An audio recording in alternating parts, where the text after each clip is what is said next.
Welcome, everybody, to another episode of the Plug and Play podcast. This is a special episode that we are doing today since we have a lot of showcases that we're going to go over today. They just happened within like the past week or so.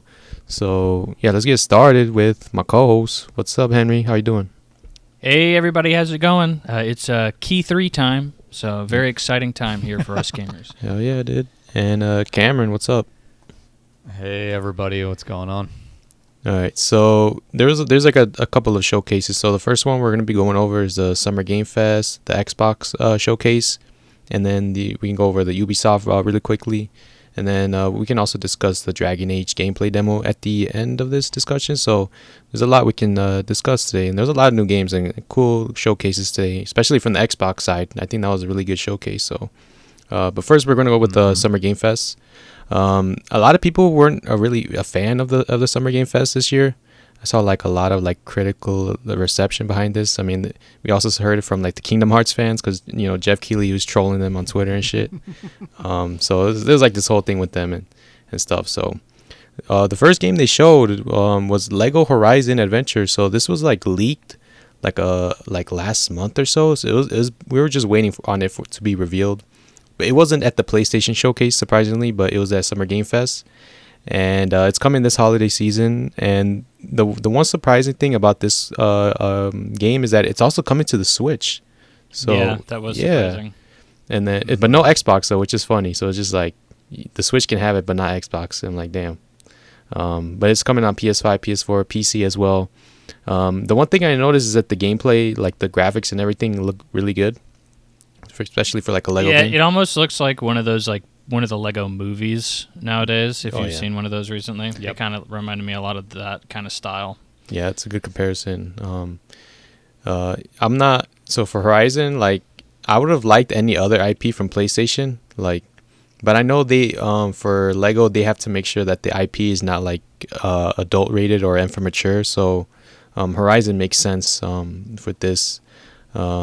Yeah, it's coming out like this holiday. They haven't showed a release date, so I'm not really interested in this one. I think this one was like, it looks all right. So yeah, that's it's interesting that you say Horizon is the one that makes the most sense, because I actually feel like it's weirdly doesn't, like within a Sony IP. I agree. It's like a Ratchet and Clank would be probably a better fit. Yes. Or like, I don't know, even like a Little Big Planet, even though that IP seems to be dying on the vine with Sony. But like there's a lot of other potential better fits. It just seems like this is another long line of Sony trying to shove Horizons down everybody's throat. Yeah. Like I think we were talking about it on a previous episode. There's like 5 of these games in development or something like that, including like a TV show. It's like this is Horizon overload, and this is clearly an attempt to try and get like a younger audience in on Horizon. Mm-hmm. And I mean, I actually think a lot of the Lego games are pretty solid games. They're definitely skewed for children,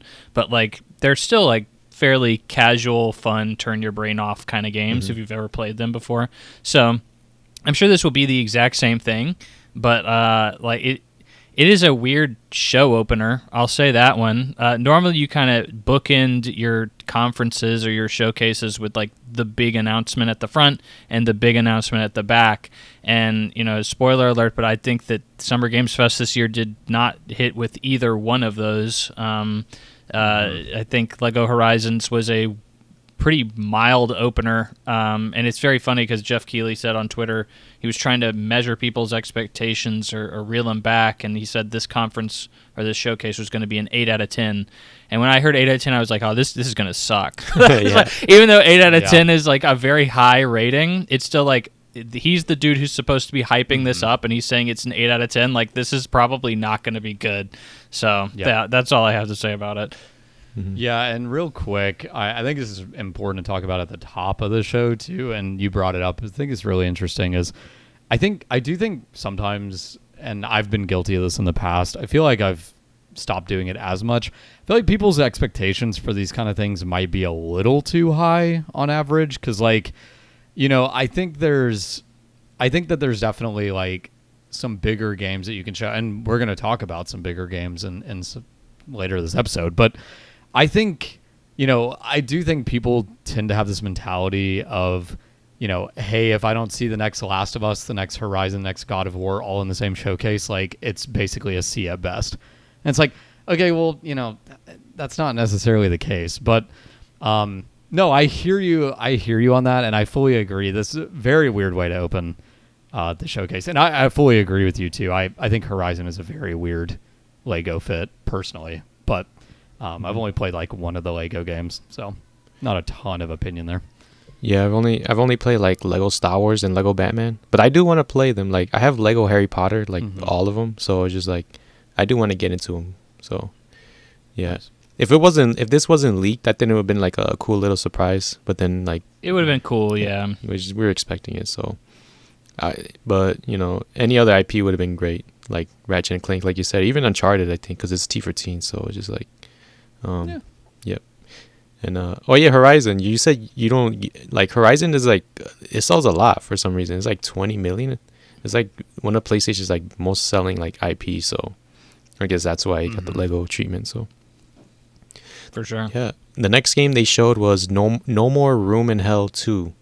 There's gonna be early access this Halloween. It's a zombie co-op shooter, and this one it's 8 players too, which is like cool to see. So. I want to see like more of this gameplay. I want to see if it's like I want to compare it to probably to like Call of Duty Zombies. Like that's like the benchmark that I always like compare like these zombies games. Because I never really got into like Left 4 Dead. Because I didn't really have an Xbox growing up, so there's not a lot of comparisons. It looked cool, but it's still early access. So in Halloween, so we're ways away from it. So, but this one is like it caught my eye because it's the 8-player co-op that really got me going. So. No more Room in Hell 2. I didn't know there was a first one, so that's cool to see. Yeah, I didn't either, and honestly, I agree with you. I thought this actually looked pretty cool. I do think the enemies look a bit bad, so hopefully they improve the enemy design. They look very weird to me. Like the visual on the enemies don't seem to match like the environment, I guess is how I feel about it. But overall, I think looked creepy, almost looked like Left 4 Dead kind of vibes, which I'm always here for that. So caught my eye. Yeah. I did a little bit of research on it because I was like, 2? What the heck is this? Right. I've never heard of it before. So like, yeah, the first one is like it's a mod of a Half-Life. It's a mod of Half-Life 2, and it's particularly popular on Steam, as most of those mods normally are. And to me, it's almost like if you guys remember DayZ. Which was like mega popular a while back. I think it still definitely has a community going. But yeah, this is like a Left 4 Dead meets DayZ kind of situation. It definitely looks interesting. It looks like they actually have like a budget behind it because the first game came out in 2011. So like it's been just kind of getting steady updates for over a decade now, and now they're clearly moving on to bigger and better things. So I'm interested in it, but I'll see what happens when it happens though. Yep. Early access this Halloween, so get your calendars ready for that. The next game they showed was Harry Potter Quidditch Legends. So this was also leaked because if you guys remember when Hogwarts Legacy came out, people were wondering like where's Quidditch? Like Quidditch is like a huge part of like the Harry Potter universe or whatever. But so they just separated to its own game. And it's coming September 3rd, and it's also coming to PlayStation Plus. So, like, if you have PS Plus Extra or Premium, there you go. No Game Pass, so maybe in the future there'll be a Game Pass announcement. Like, so far, when I looked at the trailer, it kind of looked low budget compared to the Hogwarts Legacy. Yep. So, it was just like, I don't know. I don't see, like, the standing legs on this because it's just Quidditch. So, like, what else could they do to, like, make it exciting? So, yeah, this one didn't really catch my eye. Yeah, I'll tell you what they could do is they make it a Harry Potter game because apparently people buy that a lot. Obviously, Hogwarts Legacy was the best-selling game of last year, which is crazy to even think about. But this game looks okay, I guess. I mean, if you want to play Quidditch, this is your way to do it, I suppose. It's funny you say low budget because this just looked Fortnite-ified. I feel like we have a few games like that on this list here, and it looks like the art style's a little cartoony. It's all cinematic trailers, so we don't know much. But yeah, I think the most interesting thing about this to me was it's a free game for PlayStation Plus Extra and Premium.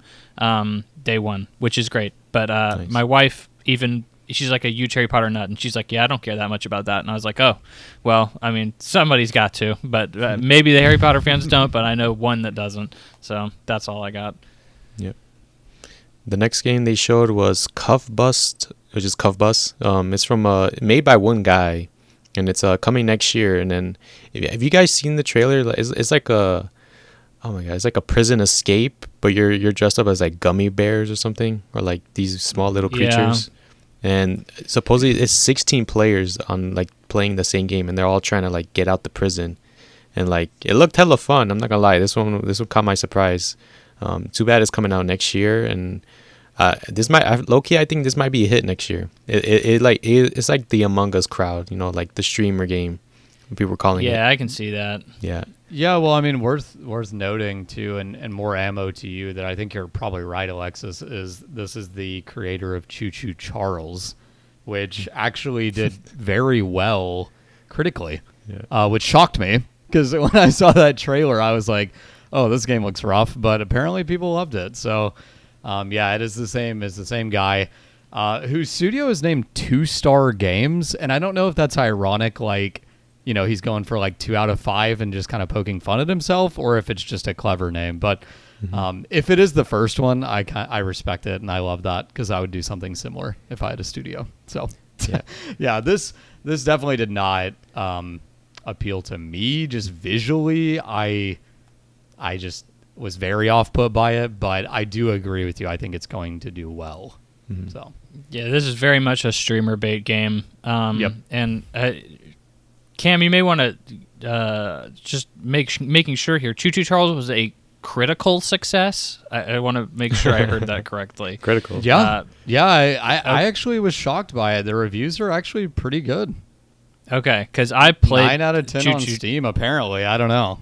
There's no shot. That game sucks. It's like it's horrifically made. Like I'm not even. I like believe it's. this. It's a meme game. It's a meme game, and it's like shoddily made. You can tell it's made by one guy, and he made it in like a weekend or something. Like, you know, like it's totally successful based on the fact that its premise is very, very funny, and I get that. But like the game itself is not very good. So, you know, memes aside, the game is not very fun. So I'd say Cuff Bust looked like he actually is using that money on something. But you know, I'm not in on it because I just don't play a bunch of streamer bait games. But like, this is definitely probably going to sell well because if PewDiePie plays it, people will buy it. So I am dying laughing at you mentioning that because I'm glad you mentioned that because I Googled it, and for some stupid reason Google just shows you Google reviews and Steam reviews by default. I looked at OpenCritic. Oh my god, no, it's terrible. It's terrible critically. Thank you. I'm glad you mentioned that. Yeah. No, it's 57 on OpenCritic with a 11% recommend. So no, it is Choo Choo Charles, very bad game. Yes. Glad we have that correction because that is drastically worse. Yeah, I never checked the reviews, but I could tell by playing it. It was not great. That's what bugs me about Steam and user reviews in general is like, I call me a curmudgeon or whatever you want, but like I hate when like a meme game gets like a 10 out of 10. I'm just like, no, I get it. This is so useless for somebody trying to buy a new game. Like, yeah, because I've stumbled into that before, 100%. Yep. Like I remember I bought some game on Steam. It was only like $1, so it wasn't that big of a deal. But it had like thousands of overwhelmingly positive reviews, and then like I played it and it was total garbage. And I went to the comments and it was like Markiplier. I did what Markiplier did, and I loved this game. And I was like, oh, that's what happened here. All right, now I know. Yep. Jeez. So yeah, I'm interested in Cuff Bust, so I'll be keeping my eye on this one. The next game they showed was a small teaser of Star Wars Outlaws. This game is coming out August 30th, and they showed more at the Ubisoft event later on. So I'm not interested in this one at all until I see like more reviews and stuff. Even though I liked Fallen Order, right? So, but that's like a different company. Like Respawn made that, and totally different. Yeah, totally and different. it was good as hell. I was like, I enjoyed this, and as a casual Star Wars fan, I'm not in on Outlaws yet. So, Cam, I'm interested to know what you think about this because you drafted this game, right? This is your baby. I did.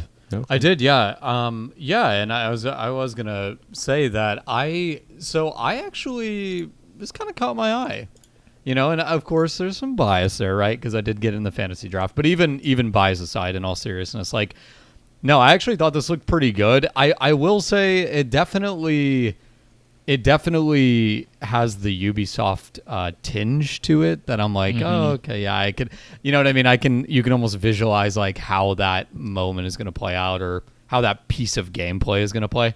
But honestly, I was pretty high on this, and I will say, like, in general, this sounds like a hollow praise because we're getting into an era of gaming where visually everything just in general is a huge step up. But I was really impressed with the visuals for this game. Like the environments specifically looked really nice. So, I'm definitely interested. I will say, like, not typically my forte, Star Wars, but I can be persuaded here and there to play a Star Wars game. So, like, maybe I'll check it out. We'll see. Yeah, I actually thought this, and I'm including the Ubisoft showing as well with this, but I actually thought the showing was good as well. I think the first showing I saw of it looked okay. I saw potential in it, but I was like, it's a Ubisoft game. It depends how many towers I have to climb, and they're just not showing me. And in this, it seems similar. Like, I see way more Ubisoft DNA in this showing, but I think that there's still a lot of promise in here. It's weird because I have been seeing previews. People have been getting hands-on at Summer Games Fest in LA, and people are saying it's actually taking too much from Uncharted, is what previews are saying right now. It's wholly unoriginal. It's which, in all honesty, I feel like that is a huge problem with most Ubisoft games. Is they reuse too many things, like the same things you see in most Ubisoft open world games. They just get copy and pasted everywhere. So in this case, they're taking from Uncharted, which I think is fine, but like that could be dated. People could still think that that's not like timely per se. So I don't know. I counterpicked this game. I guess we'll go into a little bit of fantasy critic talk here, but I counterpicked it. But a large part of the counterpick was I thought it was going to get pushed. I thought it was going to get pushed to 2025, and I mean, it ended up getting moved further forward than I thought. And Assassin's Creed is coming out around the time I thought this game was slated for. But at this moment, I think this game is like a solid 80s game, mid 80s. I think it looks pretty dang good. But we'll see. We'll see when the time comes. Yep. August 30th. Keep your eyes on that. I wonder if my friend's going to buy this because he's like huge into Star Wars, and he bought like Jedi Survivor day one. So I'll have to ask him about that. The next game they showed was called Neva. This was unveiled last year, I remember. I think during the Xbox showcase. So now we have like a confirmed date of 2024. Like no specific date, but it's coming out this year. And supposedly it's like a game where it tugs at your heartstrings. So it's sort of like a puzzle platformer, I guess. And it's like 2D side scroller. You have this big dog or something. Didn't really catch my. What was that?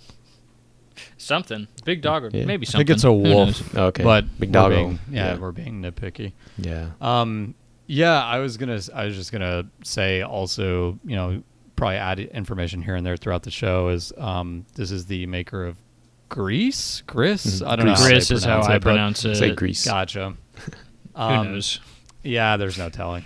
It is the same studio. Apparently, is their only game, which I was a bit surprised to see when I was looking this up. I am a sucker for this game.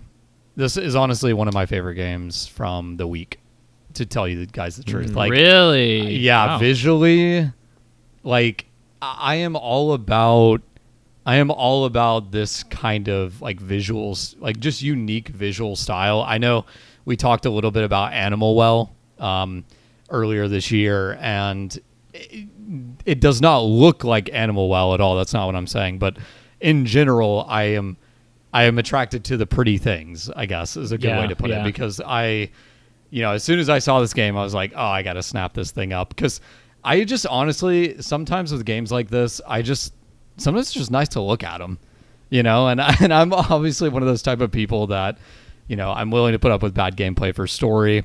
I don't necessarily know if I would say the same thing for visuals alone, but for a game like this, it would almost be like, I wouldn't say irrelevant and maybe strong, but it would almost be like close to irrelevant to me how it plays, because I'm like, I just want to look at this game, and it's probably going to be a short game, so like, yeah, definitely excited for it. Nice. It's interesting you bring that up, because I have played Greece, whatever, as well, and I'm almost I hold a very similar viewpoint to you. As like, I will definitely play a bad game for a good story, but I have no interest in playing a bad game for good visuals. Visuals aren't necessarily something that really attract me to a game.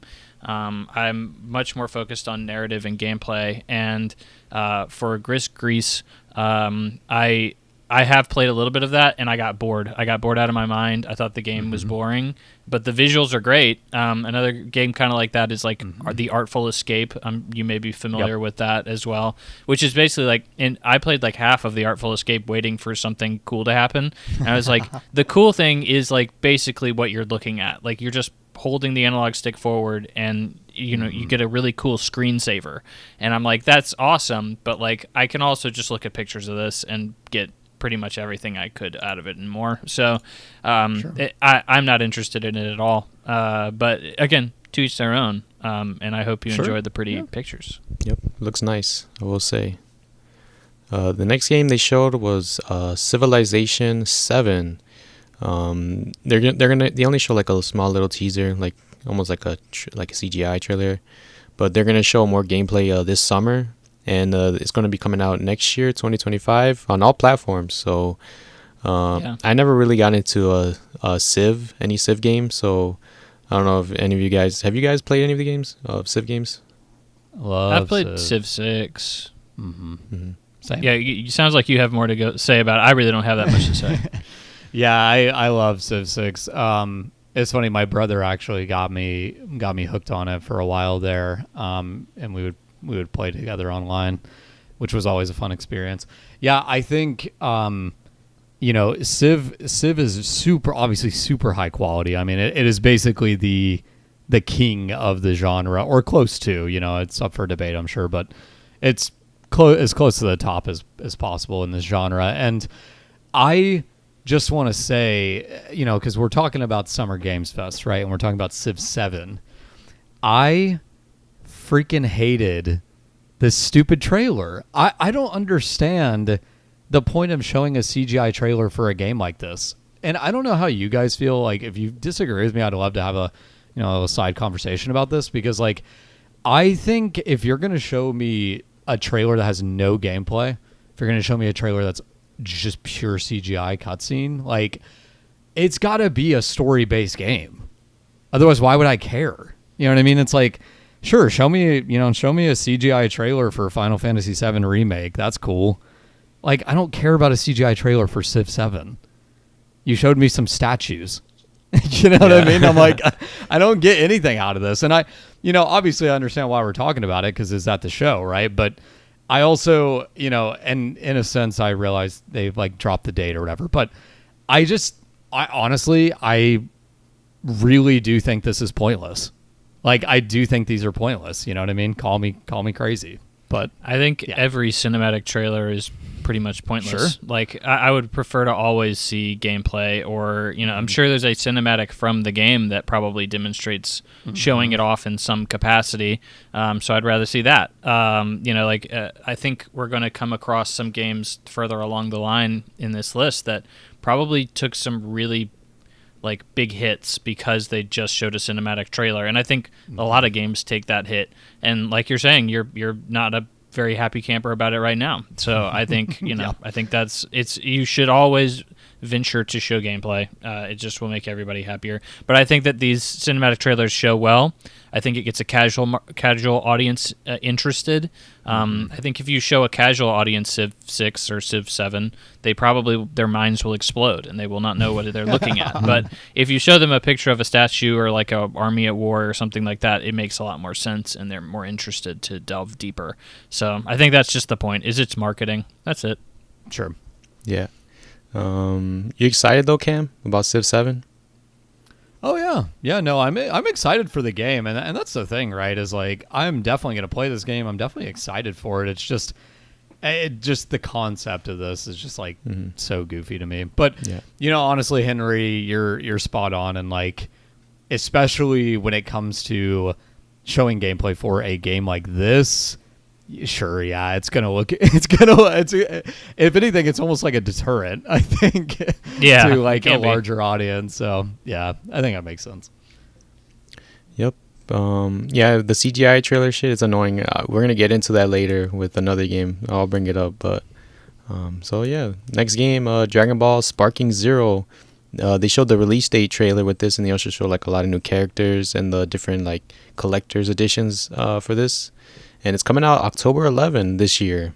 I thought it was going to be pushed to 2025, but it's coming out this year. So, like, I'm excited for this one. Like, as, like, a Dragon Ball fan from, like, who played the games, like, a lot during, like, the PS2 era. That was, like, the golden age of, like, Dragon Ball games during that time. So this is like your big deal, right? Oh, yeah. And, like, this is very, like, Tenkaichi Budokai, or Budokai Tenkaichi, right? Pretty like, much. This is kind of what it's based off of. Yeah. Okay. They're just using the Japanese name to, like, unify it. So, sort of like what they did with, like, Yakuza. They made it, like a dragon. So, cool. So, it's, like, sort of that same thing. So, October 11, man. I'm hyped for this one. I got to get my pre-order in. Actually, I don't even know if I should pre-order because, Bandai has that track record, but they've been working on this for a long time, I know.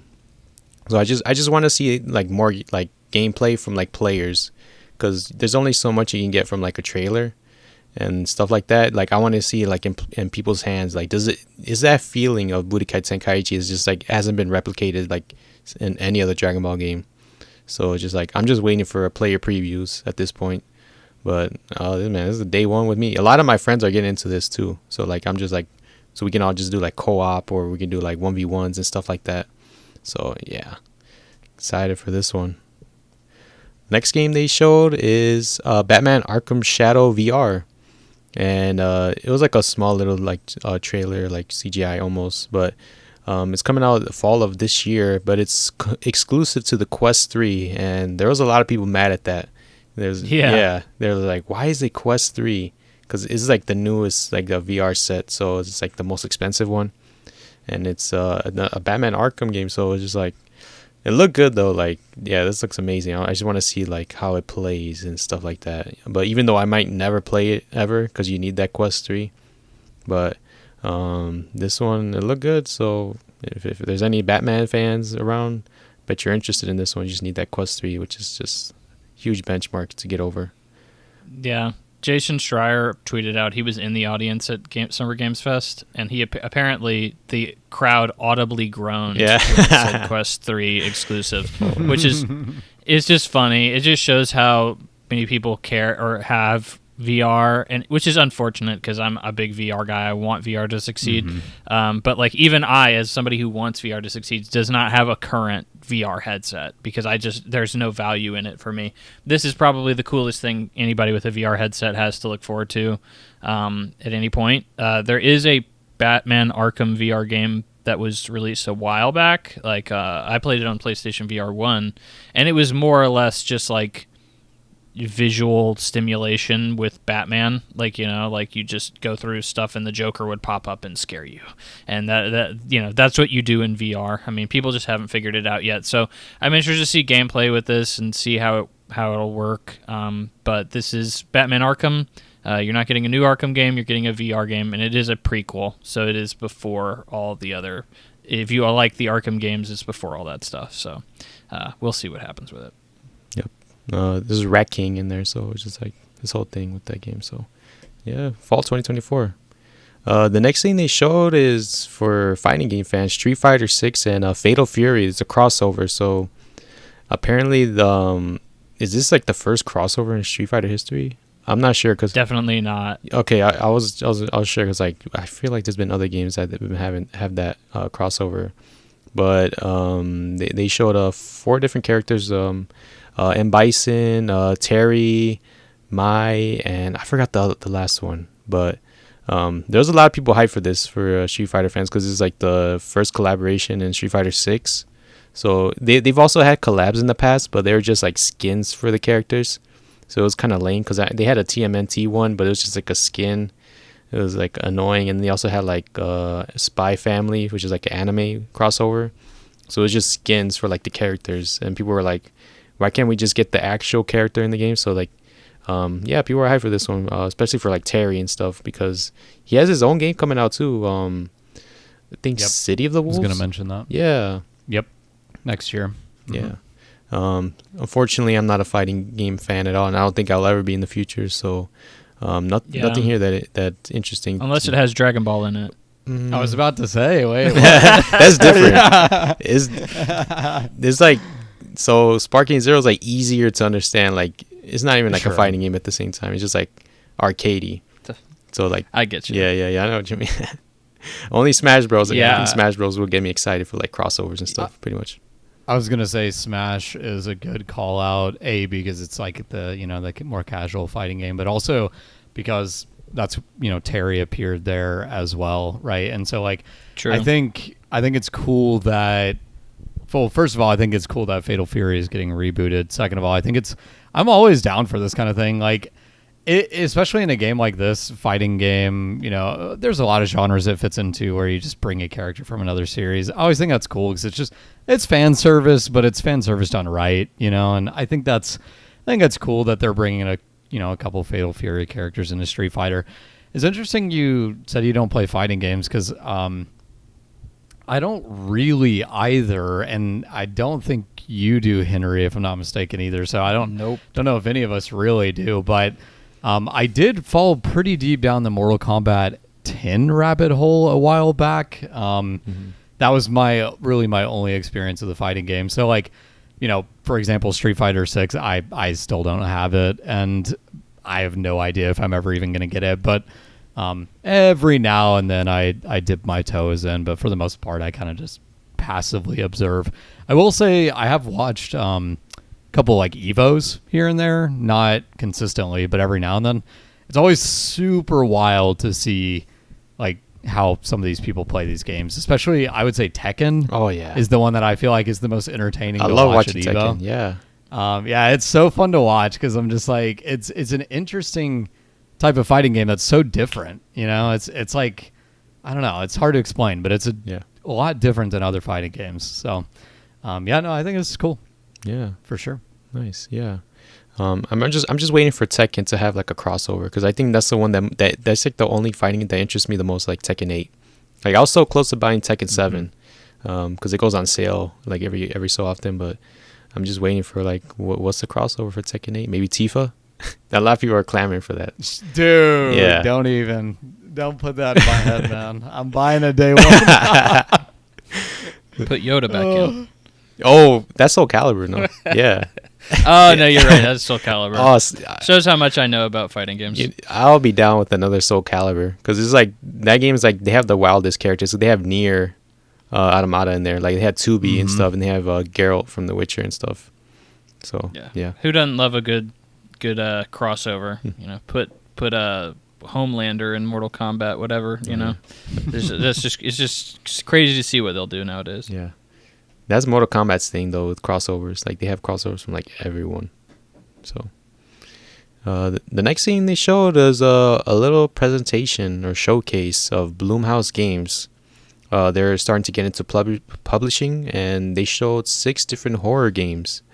Some of them look cool, some look okay. We're just going to need more info on this. I read that this company used to make movies, so they made the Five Nights at Freddy's movies and also Megan. So like they still make movies for sure. Yeah, they're a big horror publisher. Yeah, they're huge. Yeah, they're huge. As a huge movie guy myself, and also a huge horror movie guy specifically. They're a really big studio. Their whole gimmick, and I was definitely gonna chime in with this when you brought them up, is their whole gimmick with movies is basically we make them super cheap and we make a lot of money back. You know what I mean? Because they make these really cheap movies, and so you don't need to make a ton to make a profit. And so, really any amount of money you make above that, it's money in the bank, right? And so I this actually caught my eye, first of all, because, it's kind of their first foray into the gaming space, but also, I'm always down for more like horror games, especially more smaller horror games like this. The only thing I am a little concerned about, we'll see, and this didn't do a ton to dissuade me from feeling this way, I would say, is, like I was saying earlier, their gimmick. Their gimmick is low cost. And so with that comes a lot of duds. They've made a lot of movies, some good, some really bad. So I'm like, I wonder how the games are going to turn out. And I hope they invest properly into the games and not just, hey, let's, churn them out and see if we can make some, quick buck. So, yeah, there's that little showcase. So I'm interested to see more of what that comes out from that. The next game they showed is Power Rangers Rita's Rewind. This is sort of like a beat 'em up, sort of like TMNT Shredder's Revenge. And that style is also pixelated, pixel style, 4-player co-op. It looked cool. I'm not huge into Power Rangers, but when I was a kid, yeah. But it looked really good. Like I could see like a lot of Power Rangers fans loving this, and also those who love that style of like sort of like the 90s, almost like arcade style type of game. Streets of Rage, would you say? I think. Yeah, definitely. And they show different segments and stuff. There's one where there's like a motorcycle. They're just driving, like that look cool. And there's like some first person segments of them punching like this big ass monster. So yeah, it looked cool. Like I'll be interested in to see like how this reviews and stuff. I might even pick it up with the Fantasy Critic. So you want to bet me? Go ahead. But yeah, yeah, I'll let you have it. I played TMNT Shredder's. This is not made by the same people, by the way. But it is, I played that, and I actually really enjoyed my time with it. The thing about beat 'em ups is like they are fun for an afternoon, and that's like it. So like I may try this out if it's cheap and it gets good reviews or something like that down the line. But that's just kind of my general opinion on beat 'em ups, and this one did look nice. So if you're a Power Rangers fan, or if you have a lot of nostalgia for the series, because I did watch it when I was a kid too. I can't remember most of it, but I do remember who Rita is. So there's that. So maybe I'll be able to rekindle that connection to Power Rangers through this game. Who knows? Yep. Next thing they showed is Mecha Break. So sort of like a Gundam style PvP game. So they're having a beta this August. And unfortunately, I'm not a huge Gundam fan, so this didn't really catch my eye. So I got nothing to say. I mean, it looks cool. Like it visually looks good. It looks fun if you know how to play, but it's just like PvP, man. I just be sucking at some of these games, so I don't really take the time to invest in these. But if I was a Gundam fan, keep your eye on this for sure. Yeah, you almost said my exact thoughts. Yeah. I think that giant robots are objectively cool, but for some reason I just subjectively can't get into them. I don't know what it is, and it frustrates me. But yeah, the gameplay did look interesting. It did look fun. But again, for some reason, PvP, I'm not a huge PvP guy. And then, for some reason, giant robots just turn me off a little bit, and I don't know why, even though they're objectively awesome. Yeah, the only thing I'll go for is Armored Core, but that's only because it's from Soft. And that would be like the closest thing I would get to playing Gundam game. So, yeah. Beta this August, so anyone interested. The next thing they showed is a free-to-play title, The First Descendant, coming out July 2nd, so like in a month, so we're close to that. It's a third-person co-op shooter, sort of like looter shooter deal, almost like Anthem at the same time. It's like a culmination of like multiple games, and it's published by Nexon. So like Nexon, they make like these like, I don't know if it's the same company, but it's sort of like they make like these games that are like free to play, and there's like a lot of microtransactions. So like be prepared. That sounds right. Yeah. Okay. Right. Okay. I don't know why I was mixing it up with some other company, but yeah, it's free to play. Come on, because the game looks good. Like I saw some gameplay, it was like smooth, and I mean I'll be down to try it. Like if I'm like bored one day, I'll be down to try it just because it's free to play. maybe get some friends on it. Maybe we can see how it plays out. But I'm just scared of like there's gonna be a battle pass for sure. So July 2nd. So we're really close to it. This one look good. Like I'm not gonna lie. Like so the only thing bad about it is just that just the live service component. So it's just like this is like the same deal I have with most of the live services. Like you got to keep up with it just to like make sure you're up to date with like the game and stuff. Like yeah. So First Ascent in July 2nd. The next thing, okay, so I wrote this down, right? Because when I was watching this show, this next thing, like from the CGI trailer, animated trailer, whatever, like it looked really good, right? Like you have these like air combat and stuff, almost like Ace Combat. It's like, but it should have been my fault because it's like an animated trailer. And then when they showed the gameplay, like it was dramatically different. It was just like, what the fuck? So it turned to an RTS game, and it's called Battle Aces. And like I was kind of excited maybe, or like I was interested for sure. And then when I saw the gameplay, it's like, oh fuck, never mind. I'm not interested at all. And I think I got that sentiment from like a lot of people. I mean, there's like some people tweeting like if a company is gonna show you like an animated trailer or something, like you better hope like the gameplay's similar to it. But it just bamboozled me. So yeah, I just wanted to bring that up because it was a little annoying seeing that. I was like, damn, y'all. You got Civ 7, man. Yeah, but this is different because Civ is like there's like established fan base and stuff. So like you don't really have to sell people on it.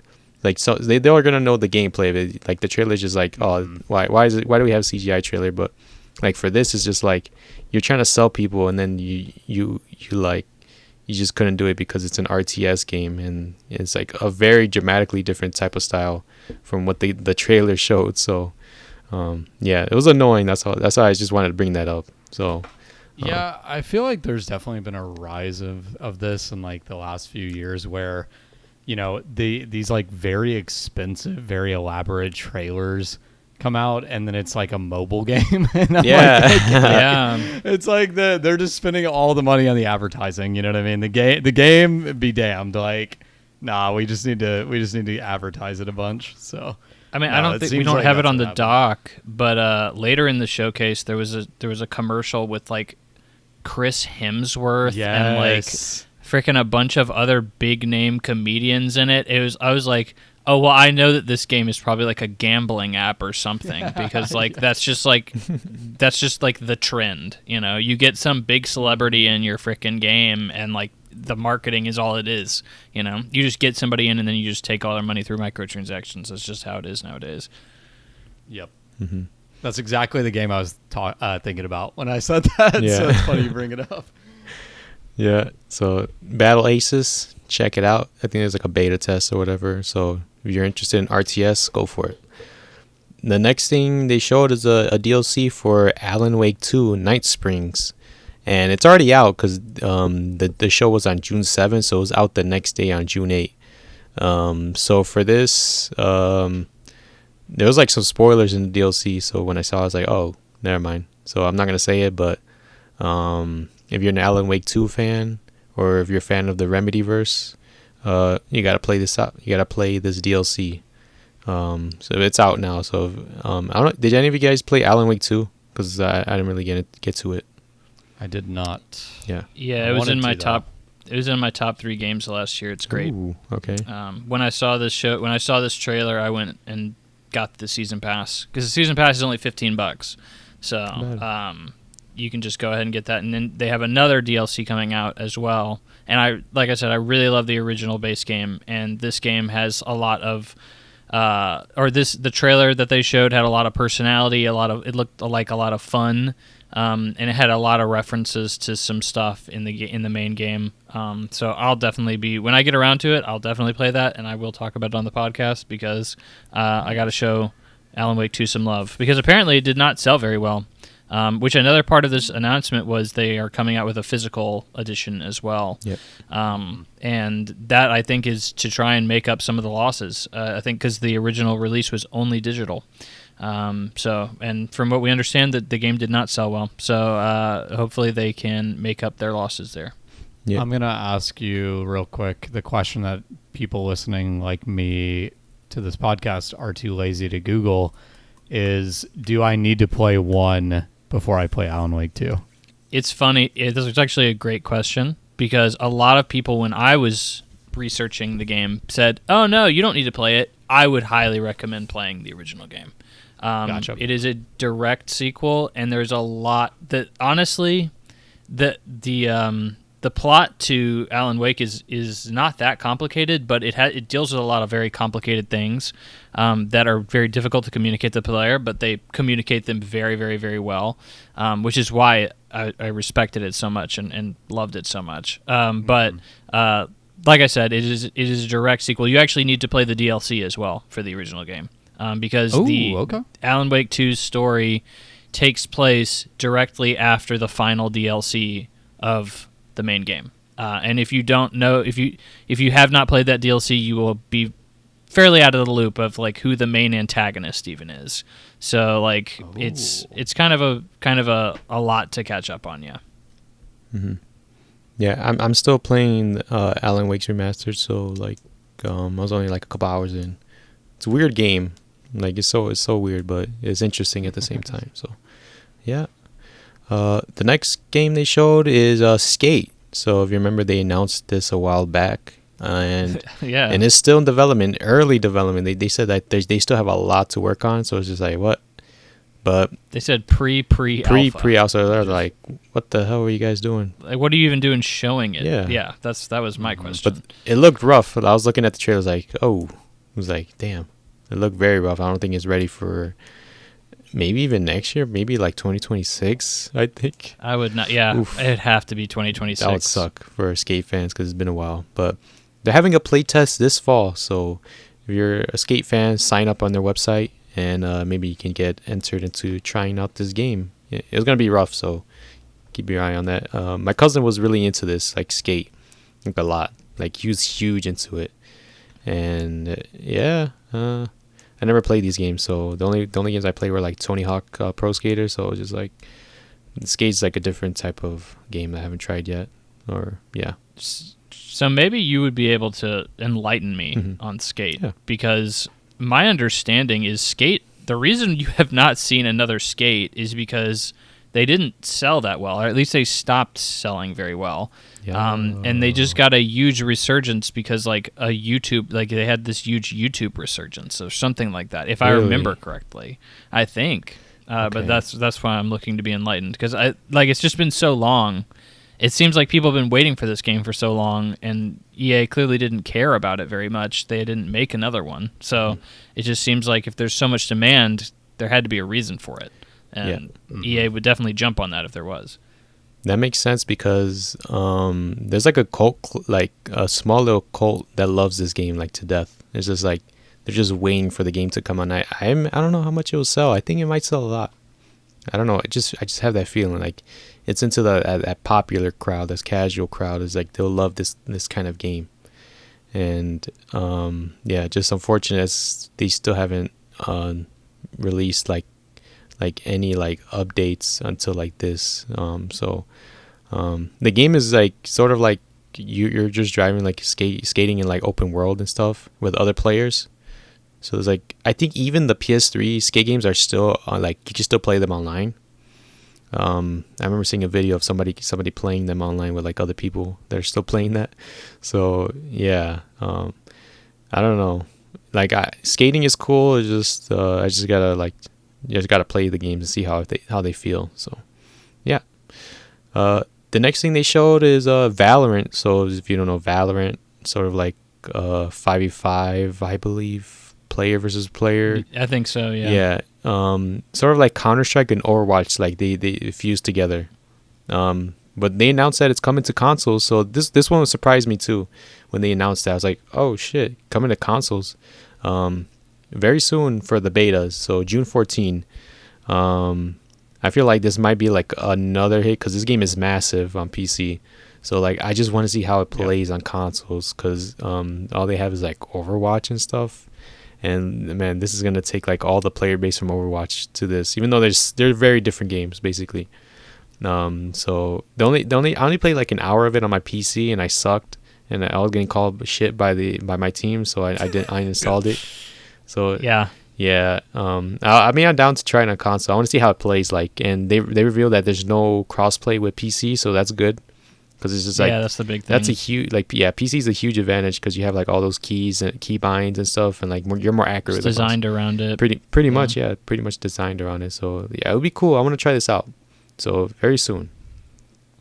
Yeah, I played Valorant for like an hour or two and sucked, and so I lost interest after that. But again, like you were just saying, it makes it a lot more compelling when you port it to console. You don't put PC players, and everybody's on the same level. So yeah, maybe I'll give it a shot if a friend wants to play. I'll check it out. It's free to play too, so yeah. Exactly. I need to try this game out because honestly, and I probably will dive in because honestly, I do think it would be right up my alley. I liked the original Overwatch, not Overwatch 2 at all, but I think that I think this is one of those stories that maybe not people, I think not people super in the know with the games industry like we are might just kind of shrug this one off. I think this is a huge deal. It is. Like very big. League of Legends is, Riot's other big workhorse game, and that obviously never been on console, PC only. I think them, making any game of theirs with the amount of players that they have, which for really, any game they've ever made has been very high. Just expanding that to console, I think, is a really good move. I'm sure they're going to make a ton of money off this. So, yeah. I'm very curious to try it. I have not, obviously, not ever played it, but one thing I do find really interesting, right, about this decision is it's a shooter, and people always tend to say, mixing console and PC on a shooter is always a very iffy proposition because you have a huge advantage with a keyboard and mouse. Like, it's just a thing. You know what I mean? It is miles easier to play on a keyboard and mouse on a shooter. So I kind of am curious how they're going to handle this. They have a couple different routes they could take. They could disable, PC players from being mixed with console players. They could have it be a toggle like some games do. That's what I kind of have my eye on because Overwatch, the original, did not have crossplay. I think I'm reading the right information here. Yeah, first one didn't. Overwatch, no crossplay. Overwatch 2, crossplay if you're partied up together is what I'm seeing. So that's an interesting way to handle it. But, I mean, to me, that's always a consideration. Yeah. You have to think about when you make a shooter because it is a big difference. Yeah. And if you have any doubts of me on that, then go watch a YouTube video of people playing competitively and you will see a massive difference between the console and PC. So yeah. I'm interested to see that too. Like if they can like team up together, PC and console, what will happen, or if you can even do that at all. So, yeah. You said it's gonna bring a lot of money. Like the microtransactions in that game, they're priced like crazy. Like some of the skins are like $80, like $90 for one like skin for one of your guns. But it's like the skin looks cool though. It's like there's like a lot of animations and like it changes like how you play and how it looks basically. But they're expensive. Sure. But yeah. I mean, I'm glad you mentioned that because I do think that's an interesting side. And obviously, we'll try not to get on too many side tangents this episode, but I do think that is a small tangent that I do find really interesting is, I don't have no evidence backing this, but so, I obviously just kind of shooting at the hip here. I feel like in general, microtransactions are worse on PC than console. I may just be completely making that up. But like the biggest PC games that I've seen, Counter-Strike Go, League of Legends, Valorant, from what you're saying, Alexis, like these games are, to me, I feel like some of the bigger offenders. Isn't Star Citizen only PC? Or is that on consoles too? I'm pretty positive that's it's only PC. Yeah. So, I mean, honestly, I feel like that there's a precedent there for having terrible microtransactions on PC. So, I mean, honestly, when they bring it over, I'm sure they'll make a ton of money too. Because if you know anything about League of Legends, it's all very, very heavily monetized as well. So, that does not surprise me to hear you say that, Alexis, at all. Yeah, this game's gonna be huge. So keep an eye out when it comes out. The next thing they showed like some Among Us devs. They had like this new publishing company, so they're gonna help indie devs or something. But they also announced an Among Us animated show. So if you're still an Among Us fan in the year 2024, get excited for this TV show. But I don't know where it's gonna air. Maybe on YouTube, because I know I think it's Netflix. I think. Oh, okay, nice. Yeah, I couldn't find anything about it. You'd have to double check me on that. Yeah. I don't know, but I think it's Netflix. I do know the roster for the characters, like the actors, is stacked. Yeah, it's like crazy. Like everybody is like a AAA celebrity that's voicing in this show, which is insane to me. Yeah. So yeah. I just want to say real quick, Henry, I just cracked up for a second. When you said the cast for the characters, I, for whatever reason, was thinking you meant like the characters in the game is stacked. And I was like, what do you mean the guys with a red suit or a blue suit? And then I'm like, I'm an idiot. You're talking about the voice actors. Yeah. That is what I meant. It was a very funny moment. I was like, what is he talking about? Like, they all look the exact same. Oh my God. Wow. Mm-hmm. Yeah. I don't know if I'm going to watch this, but I do want to see the reactions to how this plays out. So, yeah. The next thing they showed was Dune Awakening. So this is sort of like an MMO open world. No gameplay, so they haven't showed anything. Yeah. So it's just trailers, and they're going to be showing more at Gamescom this August. So I'm not really into MMOs, but if you're into Dune, I think you should keep your eye on this. Like from the trailers, it looks very vast and expansive. So, but the gameplay could be very different. So, Dune Awakening. Any Dune fans in here? Did you guys watch Dune 2 or? Yeah, I did. Yeah. I enjoyed it. It's a great movie. So would you play this game if it comes out, or is it? No. Okay. No, I would not. Okay. I don't care about MMOs, so and it's not an IP I care about so much that I'm like, I have to play anything associated with Dune. So I will definitely be passing on this. Same for me. Me too. Everything he said is the exact same. They showed next is Kingdom Come Deliverance 2. So this was announced a couple of months back, and they showed another trailer of it and some snippets of gameplay because it's like in first person. So, coming out later this year. I would say the game looks way better than the first one, just like way better. Like, so I just wonder like how this game will do like in sales and how it like performs like critically, because I know a lot of people love the first one, and so the second one I want to see what they expand on and what else. But I know a lot of people they love the first one, like they're like huge fans of it. So I wonder if the second game will be any different. I only played about an hour or two of the first one, but if I remember correctly, I think it's kind of billed as like a sim. And this game is most certainly more like trying to play into a comedic angle, which I think is odd, because it just seems very diverse or divorced from what the first game was. I honestly feel like the first game was not that great. It was okay. So it surprised me that it sold very well, and I think a lot of it comes down to there was a huge controversy around this game when it initially came out, probably more so than it needed to be controversial, and it just gave it a lot of free press. And it ended up selling very well because of that, if I had to guess. If you guys don't remember, it was, I think it was like black people weren't in the game or something like that. It was like it wasn't diverse enough, but like it was trying to be realistic to the time period and the location, so that's why they didn't have it. But it was something along those lines, and it was a huge controversy. But who knows? Maybe they'll have the same controversy and delivered. Too. I don't know. Yeah, we'll see. I think the developer also had like like issues within their company. So there's like a lot of like behind the back problems with the developer. So I think it was also that too. So when they're making the first game. So yeah, coming later this year. So keep an eye on that if you're a fan. The next game they showed is Slitterhead.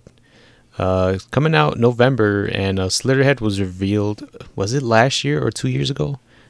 It was a minute ago. Okay. I think it was 2. Yeah, okay. Because I remember seeing the trailer. I'm like, cool. And then they showed game. Yeah, I was like, okay. It's like it looked kind of creepy and stuff. They showed gameplay of it, and I will say it is unique because it's also from like the previous Silent Hill creator. So like there's some inspirations there with like the designs and stuff like that. And I don't know what's the premise, like what's the story behind it, but I know the gameplay is like you can like transfer to different people and also animals as well, and like there's like different combat styles and stuff. It looked rough, like the gameplay looked budget. Budget's the right word. So it looked like they didn't have enough money for it. So I did find the gameplay cool. Like it was interesting. Like it's like a new IP, so it's like I'm open to that, and I want to see what else, what they make of it when it comes out. Might be delayed. We never know, but November of this year. So yeah, this one was interesting. Yeah.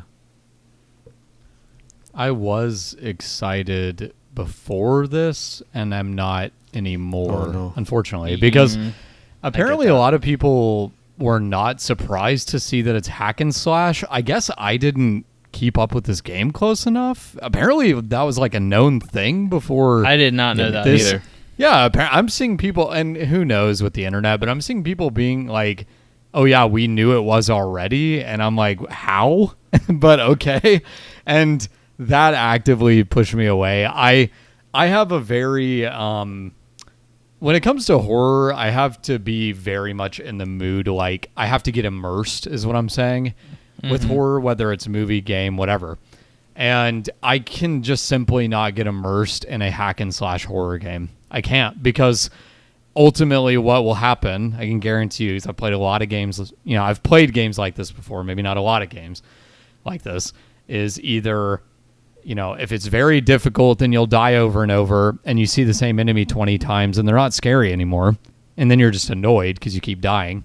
Or, and this is probably the more likely thing, is you feel too powerful. You know what I mean? Like, how am I going to be scared of an enemy if I just combo him, right, and then just kill him in 2 seconds, like a Devil May Cry thing, which I'm not gonna throw shade at Devil May Cry or anything like that, but I'm saying it reminded me of that kind of like jumpy combat, or combo, I should say, combat, and I'm like, I just can't imagine being scared when I'm like backflip, front flip, shooting, this blob in the face, slicing him with a sword. Like, I don't know. That's just me. That's just my specific mentality when it comes to horror. But yeah, this definitely pushed me away from the game. I will say the visuals did not help, like you guys are saying either. It didn't look good. Yeah. So yeah. I almost have to echo pretty much everything you guys just said. Like, this game was announced a long time ago. It pretty much went radio silent, and like from a big name creator like Silent Hill, you're expecting something interesting, and then like I assumed, kind of like Cam, this was probably going to be a survival horror game. And then all of a sudden I see this gameplay and I'm like, well, this is very different than what I was expecting, and it doesn't look very good. It looks budget. It looks like not very fun, to be quite honest. Like but at the same time, I'm with Alexis, this looks different. It looks interesting, and that is something I have to commend it for, especially in a world where we just don't get a lot of new ideas with any kind of money behind them, even though it doesn't look like there's that much money behind this one. And, I'm willing to see. I'm willing to see what people say. I still think that this is probably not going to review great, just because it's so budget. But we'll see. It at least looks interesting. Yeah. November this year, so... Well, we'll see. Maybe it gets some good reviews. Helps the game get better press, because a lot of people are against it now after seeing that.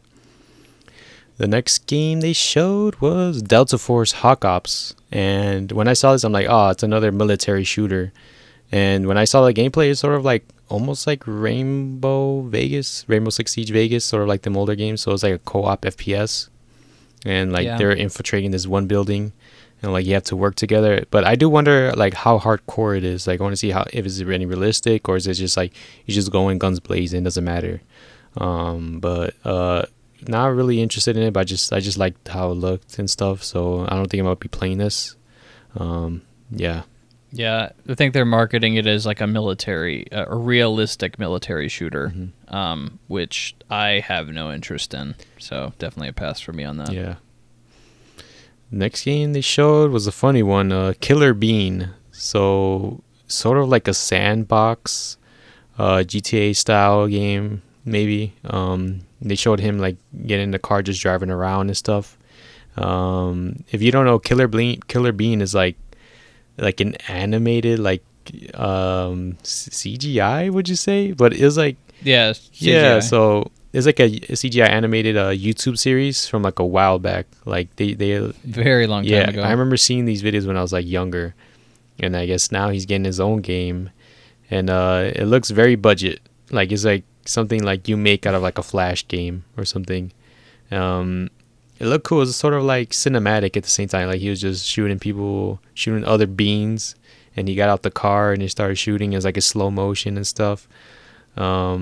I know if you're a Killer Bean fan, you're gonna be playing this, but it's sort of like a meme game. Yeah. So just the huge Killer Bean fan base laying in wait. They were excited. I was watching the video on YouTube, and the comments are like, "Oh, I'm there day one. It's like the best game at the showcase." I'm like, "Okay, cool.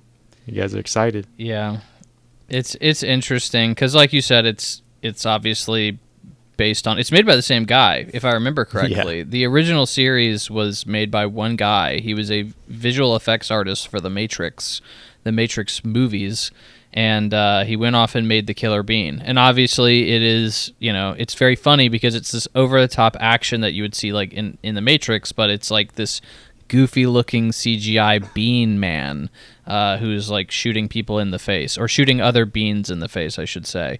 So this is apparently, he then decided, I'm going to make my own video game. So apparently he made the game himself as well, and it kind of looks like it, but at the same time you do see action and cool mechanics that would be reminiscent in something like The Matrix. So it's interesting. I'll keep an eye on it, but I'm not expecting a whole lot from this game. It's just funny that it even exists. Yeah, same. So I couldn't find the date on this, so it might be coming out later this year. So if you're a Killer Bean fan, go for it. Next game they showed was Wonder Stop, and at first I'm like, oh, this is like a farming sim, right? I was like, oh, I'm gonna go to sleep, but like, yeah. So it still is a farming sim, but it's like you're taking care of this like garden and area. But then, like, at the end of the trailer, you find out that the person you're playing as used to be, like, a warrior or something. And, like, they used to fight, like, in battle. And she starts having, like, inner thoughts, like, why am I here and stuff. And she starts having, like, a panic attack. I'm like, oh, shit. But, it looked interesting, like, from the character perspective. But I don't think I'm going to be playing this. But it'll be interesting to see, like, more of it. And, yeah. There's like a nice twist. So it is like, it is a farming sim, but it's just like the characters dealing with inner thoughts, like I like, why am I here? Like I shouldn't be here and stuff. Is like, so it was. I just found that interesting from the trailer. So, yeah. I this is from the same guy who did the Stanley Parable. Yep. There you go. Which loves to point out like game design. It's very meta. It's known for being very meta. And I really love that. I think it was a very funny game and a very interesting game. Can be thought-provoking as well. And this trailer definitely did the same thing. It had a great twist at the end. I don't care about farming sim games or whatever you'd like to say this kind of game genre is, but the twist made it seem like it was really, it had something interesting to say and interesting to show. So because of the development background of the history of the developer and because of the interesting twist, I'm definitely going to be playing this game. Oh, nice. Yeah. Ooh. Right. I am right there with you. And honestly, to me, in addition to the two things you mentioned, also it's Annapurna, which like Soccer 4 in general, but also tends to make like pretty good games, I would say, on average, and also more like, I would say falls more into the art type of games. So, this definitely caught my eye too, and I like this genre anyways. Giving me more of a reason or more of a hook to, dive in is just icing on the cake, I think. Mm-hmm. Yeah, it was like it caught me by surprise. I will say, I was like, oh, okay, cool. So, yeah, I'm interested to see more of it. Next thing they showed is a New World, Eternum. It's coming out this October. I believe this is a DLC or like an expansion for New World. Expansion, yeah. I remember this game. I don't know if it's still popular, but I remember this having this like the huge boom of everybody playing it. It's another title that I'm not really interested in. I just wanted to announce this since it was at the showcase. So, any New World fans in here, or because is it also an MMO? I guess It's an MMO. Okay, yeah, Yep. that's damn. All right. Yeah. The only thing that keeps Amazon games lights on. Yeah, that's right. So True. I mean, honestly, it's funny, Alexis. You're asking or mentioning players. From my understanding, and I'm kind of trying to research this in the background now to confirm, but I was fairly confident that this was a failure of a game. Maybe I'm wrong there, but no, it was very successful. Really? Okay. Yeah. At least at Interesting. release, it was very successful. Yeah. Oh, I see. Okay. Interesting. Yeah, I don't know what made me think that. So it peaked 3 years ago at 900K players, and now it's at 4,000. So Yeah, that sounds right. yeah, I think that is the game I was talking about where the player was just like, just left. But Just died. Yeah, Yeah. maybe. Interesting. we'll see what this expansion does for them. Next is a Pal World update. They're introducing a new island and also some new pals to capture and make them your slaves. Indeed. Yeah, I couldn't get into Pal World because it was only on Xbox and my PC can't run it when that game blew up like earlier this year. So they also teased like a PlayStation release, but I feel like the hype kind of died down and it's not something I'm really interested in. At the same time, I'm more into like Pokemon, like that type of style gameplay, and also like how those games play out compared to Power Wars. Like it is like a monster catching thing, but it's different for Pokemon at the same time. So it's just like yeah. Did you? I think there's still a large audience for this game. So okay. there will probably, this is a very good thing for them. So I'm sure there's a lot of people eating good in the Pal World community with more pals. Yeah. A couple games left. Monster Hunter Wild. So they showed another trailer for this, and it's just like, okay, cool. But like at this point, like I'm already sold on it. Like they showed more like the monsters, the environment and stuff like that. But it's like at this point, I'm just waiting for like gameplay and stuff. Like how does the gameplay, like what's the UI looking like? What's the equipment and stuff like that. And they also some YouTubers, they release videos of like them watching Capcom play it behind closed doors, and they're gonna reveal more like throughout the week, I think. Because I think I saw a Maximilian dude. He talked about it for like 20 minutes. I couldn't finish watching the video, so like I get back on that. But he said it was like very good, like the gameplay. So yeah, this game's a year out, so there's like a lot of polishing and stuff. So yeah, I'm just waiting for gameplay at this point. Like I'm already sold on it. I just want to see what else they add to it. So. Yeah. Next, they showed Kunitsugami, Path of the Goddess. So this is coming out July 19. It's on Game Pass, Henry. So if you're interested, I'd like to hear your thoughts on this. It's sort of like a tower defense strategy game, action game at the same time. So it's like a sort of a mix. Yeah, it's interesting, right? It's Capcom. So I feel like Capcom's going through this great renaissance right now, but this is a game that for some reason just doesn't. I don't know if it's not being communicated well, or what, but I'm struggling to honestly figure out if this game looks fun or not. Since it's on Game Pass, I'll definitely check it out just simply because it's Capcom, and at this point, I honestly trust pretty much anything Capcom puts out there. But For some reason, I'm interested to hear your guys' vibe check on this game, because like everything I've seen seems a little confusing, a little bit like maybe this could be fun, maybe not. I don't know. Yeah, I was gonna chime in on this one and say, I think I'm thinking of as soon as I saw this trailer, right, I thought of this from the perspective of, obviously my own perspective, but then I thought, which I always like to do in these shows, what is somebody who doesn't play a lot of games going to think of this? And I think this is a terrible trailer. Like, you cannot tell what kind of game this is. Like, it's a very, very bad trailer, in my opinion. It's like, it's like showing tactical gameplay but not explaining it. It's showing circles on the ground. It's showing hack and slash moments as CGI cut in. I think it's all over the place. I think it looks like visually kind of cool, actually. I mean, it doesn't look phenomenal, but I like some of the creatures that are being fought. I should put it that way.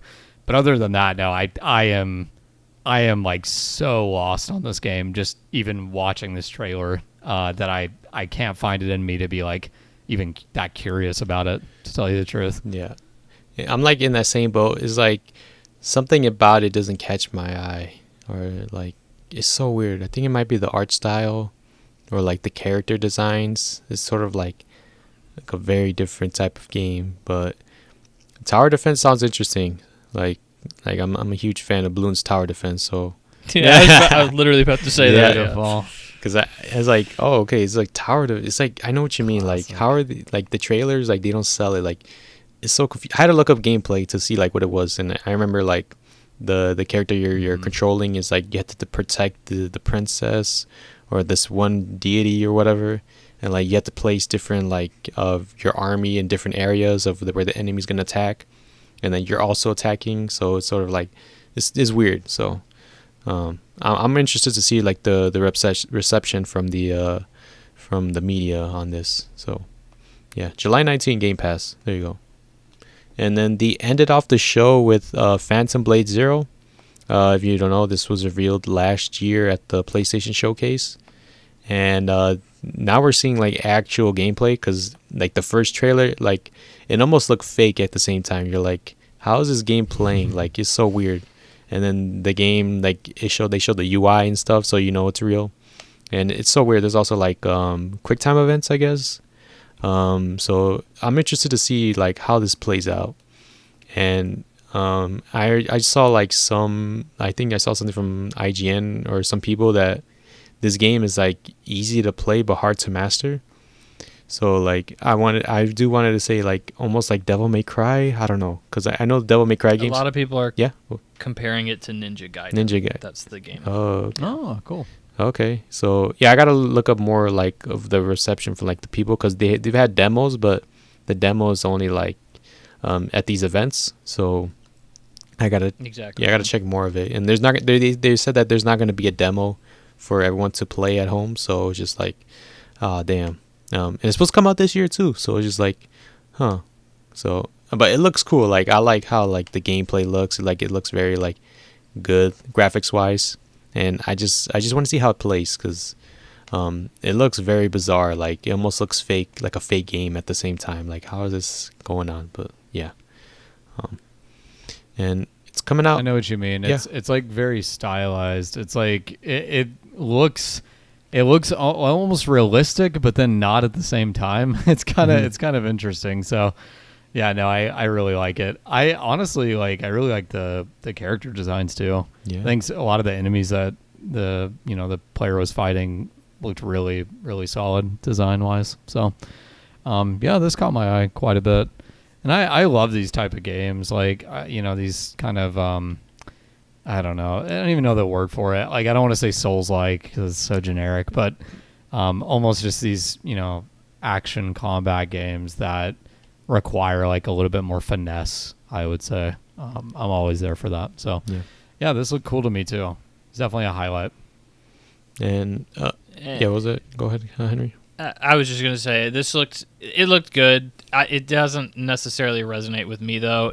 I honestly thought it looked like a Souls game from the trailer. Yeah. And then when people were coming out with their impressions and they were like, well, it's like 30% Souls, 70% Ninja Gaiden. I was like, oh, well, that makes it a little bit more palatable to me, per se, especially since we have just an onslaught of Souls games.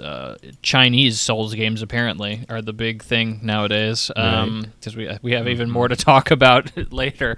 But, like, this is...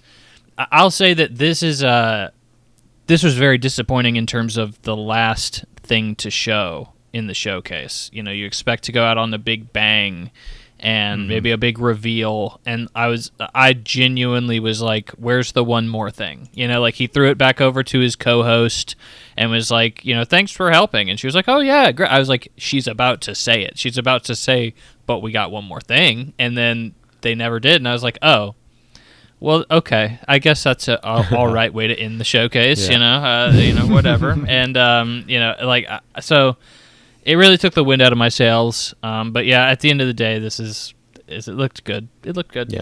Can't complain. Yep. PC and PS5. So, they said it's not an exclusive for the PS5. So it's just like, it might come to the Xbox or Switch too, but we'll see about that.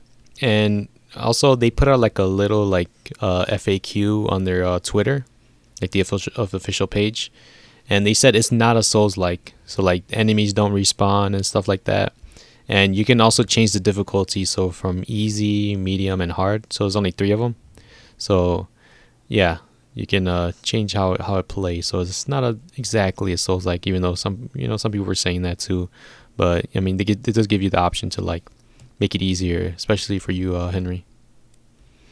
Heck yeah. And yeah, that was it for Summer Game Fest. I thought it was solid. No, not too bad, not too good. Like, there's some like questionable things in there, but some of the things I liked from there. So yeah. So what? Let's give a rating here. What did you rate the Summer Games Fest 2024? It was better than the State of Play. I will say that, even though this is like bigger, basically. But I'm trying to think. I think maybe because I gave the State of Play a 7.5, but I think that's more like a 7, like thinking back on it. But I think I'll give this one like a 7.6. Yeah. Okay. I actually would say I like the State of Play more. There was simply just more there that resonated with me that I was looking forward to. So I'd probably give this like a 7.0. Probably keep my PlayStation rating about the same. But yeah, so I was not wholly impressed with it. This was okay. This is okay. Yeah. Yeah, I was really harsh on the State of Play. I'd stand by that. I had a lot of problems with it. I would say for this one, somewhere around like 7.5. I thought this was good. I think it had a little bit of pop here and there, but I think somewhat similar to my complaint on the State of Play. I do think both of these shows were missing the boom game. Yeah. Like, definitely. you know what I mean? You need that big hitter, and I don't. Again, I'm kind of looking at the rundown we have on our notes, and it's like, what are you gonna say? Star Wars, maybe? Like, is that what you're gonna say, Keely? Like, I don't really know what the big hitter was. Henry, I like that you brought up that they closed on Phantom Blade, because I actually think I agree with you. And funny enough, even though it's not the biggest deal, I almost feel like you just slot Monster Hunter there, and it's a little bit better. Still don't think it's phenomenal as like a closer, but it has a little bit more pizzazz. And I think something that I always like, and you kind of talked about this at the beginning of the podcast, in terms of opening the show with something, spicy or something good, even, or big, I should say, not really good. I like bookending with, the big pop, right? Like, I like absolutely. opening with a big one and closing with a big one. And, yeah, definitely didn't happen here. It's kind of a weird opening and closing, to tell you the truth. But, regardless of, and I know people would probably say something like, oh, well, Phantom Blade looked awesome though. Like, that's a great closer. But my counter to that is, like, you got to think about, the audience that you're presenting for, right? And the audience doesn't know who S Games is. who made Phantom Blade. They don't know what Phantom Blade is. Like, they do know what some of them do know what Monster Hunter is. You know what I mean? Some of them do know what Civ is, and I'm not saying close on Civ either. But my point is there, or even Star Wars. My point is, like, I think you got to open, you got to close is like a known commodity, right? And we're about to talk about something else that I think actually did open with a known commodity that I thought was actually a really smart way to open the showcase. Yeah. So I was just going to mention that for, the Summer Games Fest is just in general, like this in the state of play. I think this is better, but I do think both are very weird structurally. They're like weak. Sometimes stuff like this makes me wonder, and I will never know the details of this. It makes me wonder if there's some kind of like mismatch in terms of like what he expects to get the biggest, like wow factor from, or I don't really know what the strategy was here, but all in all, it's like a decent show, I suppose. Yeah. Yep. I mean, they also, we didn't go over some of the stuff. Like they showed like more stuff like from Metaphor, Refantasio, like some more deep gameplay, and then they did. And Sonic Generations, like they revealed like the release day and the cover and stuff like that. But it was just like small minor things like that we didn't go over. But yeah, I think it was like a weak show overall. But I do like some of the announcements from here. I will say like Valorant was cool, Power Rangers, Sparking Zero, stuff like that. So yeah. Yeah, and I'll just throw in that I do appreciate that this even exists. I think that's something to note, is like obviously we used to have E3 and all the conferences that happened around that, and that just slowly died off. So this is like the last bastion of that at all that we have. So, like at least it exists. At least we have something 100%. To rally around and talk about and show off these cool games and have kind of a Super Bowl-esque moment. But agreed, like this was definitely weak. There's nothing here that stands out. I would say that if I was Jeff Keighley and I looked at this lineup of stuff that I had, I would honestly, I don't know how I would rearrange it any better, to be quite honest. Like I think, maybe Monster Hunter Wilds would be the closer, but you just had Sony show that off at their like a week ago. Yep, so like they already kind of took the wind out of your sails with that. So it's tough. Nothing here really is a big boom. So you just have a whole show of just like, okay, all right, that's nice. And like, you don't get anything massive from it, which is unfortunate because that, like Cam was saying, it's kind of what we've been conditioned to and expect. And if you don't have it, then it is disappointing and people kind of freak out a little bit. And that's what we're doing now. Yeah. So yeah, it's unfortunate, but it is what it is. Yeah, I feel with you on that. I think the next showcase we go over with the Xbox one, like it's sort of like, it's like way better. Like they did a great job on that one. Before we get into that, if they showed Kingdom Hearts 4 at Summer Game Fest, like a more like another trailer, maybe some gameplay, would that raise it like higher in your rating? Like would you make it like an 8 out of 10? I'm incredibly biased about Kingdom Hearts as a series, so like it's definitely gonna increase it for me at to some level, right? Yeah. But I think I think 8. I could see that half point bump. I think also, again, I don't know if Kingdom Hearts is the biggest series that you could show off, but it is a little bit more star power, right, than they did have. So I do think that would definitely help for sure. It would definitely knock it up a 0.5 for me. I mean, a lot of the reason I said it was lower than PlayStation was because I don't see anything here that I'm really like excited about. And I was at least, I know I'm excited about Astrobot. Like that's a game I'm definitely hyped to play. My gosh, so yes. I that knocked it up for me. So nothing here. There was something there, and that's what matters. Yeah, they announced the free DLC for Astrobot. Like it's gonna be like new levels and stuff like that, more challenging. So it's just like, oh, yeah, that game's looking good so far. So let's get into this next one, the Xbox Games Showcase. So this was on this past Sunday, and it was pretty early. I like early starts, honestly. So it was like at 12 p.m. or 12 a.m. whatever. So they showed a lot of great stuff on it, and they started off with the Black Ops 6 single player trailer, and it was like a little like teaser and stuff like that, and then it was just reminding people that are watching to like stay tuned when the showcase is finished, so you can get like a more direct, more like in-depth showcase later on in the show. So look cool. If you're Game Pass, I think you should try out Black Ops 6, Henry. So I intend to. Yeah. Nice. It's maybe the store just huge. That's it. So. Well, I'll be streaming it, so and because especially since it's a single player, I don't play the multiplayer really, so like I don't really care if I'm latent or lagging a little bit, so it's not that big of a deal. But this trailer looked good. I mean, it looked fine. It's very generic Call of Duty. Like when you think of Call of Duty, what a single player trailer for Call of Duty would be, it's very much what we got, which is like fine. Yeah. There's enough money poured into those campaigns that there's always something interesting in them. So I'll definitely be checking it out. Yeah. I think the Black Ops campaigns are like the best ones from the series. I think like 1 through it started with World at War. That's sort of like a prequel, because some characters from those transfer onto Black Ops 1 and 2 and stuff. And I never tried out Cold War, even though I have it because of the PS Plus and stuff. But like I heard that campaign was actually really good. So yeah. Cold War's campaign is actually pretty solid. I heard that as well when it was PlayStation Plus. I checked it out. It's like markedly better than like some of the other. I've played a handful of campaigns.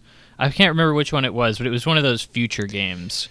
I played the campaign for, and it was horrific. Probably was 3. Really, really bad. Yeah, maybe. I can't remember. I don't care to remember. It was so bad. But like this one was way better. Yeah. So yeah, I'm hoping that's the case for this one as well. All right, and then I think. All I was gonna say is I think, and I alluded to it earlier, I think this is the right way to open the show. I know a lot of people. I think a lot of people kind of snub their nose at Call of Duty in general, because they're like, oh, I'm not a Call of Duty player, but it's a huge series. It's one of the biggest series, right? And like, I think, the people that care about Call of Duty, of which there are a ton of people, were hyped to see this trailer. And like, I agree with you, Henry. The trailer itself, take it or leave it. I mean, it's fine. Like, you show a lot of presidents. You know what I mean? It's like, that's kind of the gimmick here, I guess. But, yeah. I honestly don't think the trailer by itself is really like super crazy good. But when you want people's attention, right, especially, if you want to go for a big audience, don't open with Lego, open with Call of Duty. Lego, yeah. Right? That's my 2 cents on this. So yeah, I think the game itself, it looks like Call of Duty, for better for worse. But the show itself, I think, is very strong opener. Yeah, opening with Call of Duty. It's basically Microsoft saying like, we own Call of Duty, so 100%. That's half of this showcase. Is like, did you know we bought Activision? Because we did. Yep. And all right, so the first actual game they showed is Doom: The Dark Ages, and unfortunately this was leaked, so kind of sucked. But I think just looking at it, like, it looks amazing. Like, if you're like into Doom, like, you got to keep your eyes on this. They showed like some enemies, actual gameplay and stuff like that. They showed a Doom guy with a gun that uses skulls to shoot and stuff like that. It was weird. It's like bizarre and stuff. But I like the setting and everything. It's just like, damn, yeah. Unfortunately, the music is not Mick Gordon, so it's like somebody else, different composers. So it's not gonna have that same Doom feel. But the game, man, it looks good as hell. So also Game Pass. So you're eating good, Henry, on this with Game Pass. I've been eating good, man. Yeah. It's a great deal, man. Check it out. If you're interested in video games, you should have a Game Pass subscription. Yeah, but I was gonna say this trailer's sick, obviously, but also, Alexis, I'm so glad you mentioned the setting, because that was the first thing that stuck out to me. It looks so much different than the other recent Doom games. Like, I think that's such a smart move. Yeah, and then like from like the other Doom games, it's sort of like you're like in hell, basically fighting these fucking demons and shit.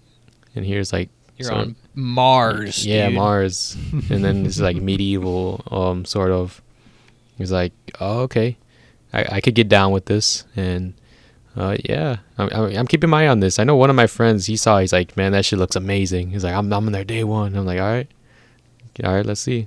It's one of those over the top trailers that, like, like you said, it's like, oh, he puts a skull in a gun that just grinds up the skull and shoots people with it. It's like, okay, like that just in and of itself, that's enough to get people in, right? It's just like so over the top violence that like it's just cool.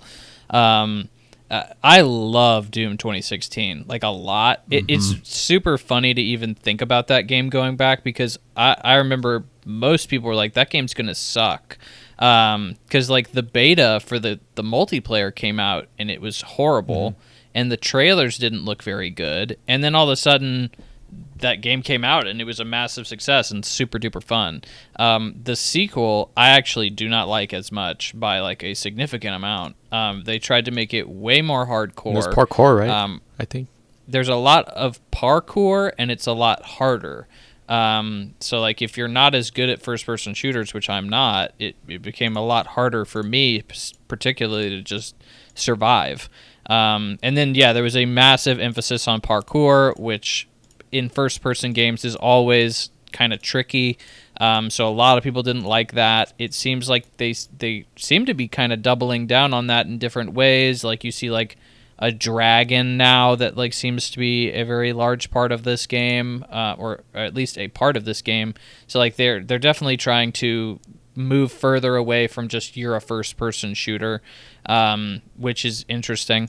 So I have Game Pass. I get to free access, quote-unquote free access to this game, so like I will definitely be playing it. I loved Doom 2016, so hopefully they kind of take a step back from what they were doing with the sequel, but I highly doubt they will, so I'll still enjoy my time with it, but like I would just love to see the same stuff that they did in 2016 come back, which is unfortunate that they're kind of going a little bit away from that. I don't know if you guys had the same experience with the series, but that's just mine. Yeah, very similar to me too. Because I played like a lot of the older Doom games, like a lot. So like, yeah, I'm like sort of like a fan at the same time. I just haven't got through Eternal, so like I have it. I just gotta play it. So yeah, I'm interested in this. This one, this motivates me to actually go and play it. So yeah. Next they showed us State of Decay 3. Like they finally showed it. Like it was like they revealed it like a long time ago, and it's just like they showed the trailer, but it's like there's no gameplay.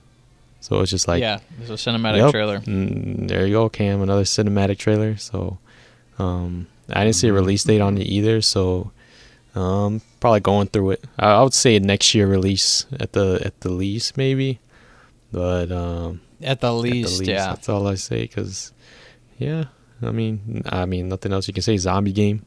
So you have anything to say? Because I never play any of these games. So I played 2 because it was on Game Pass, and they were making a big deal out of 3. I mean, they bought the studio because of State of Decay 2.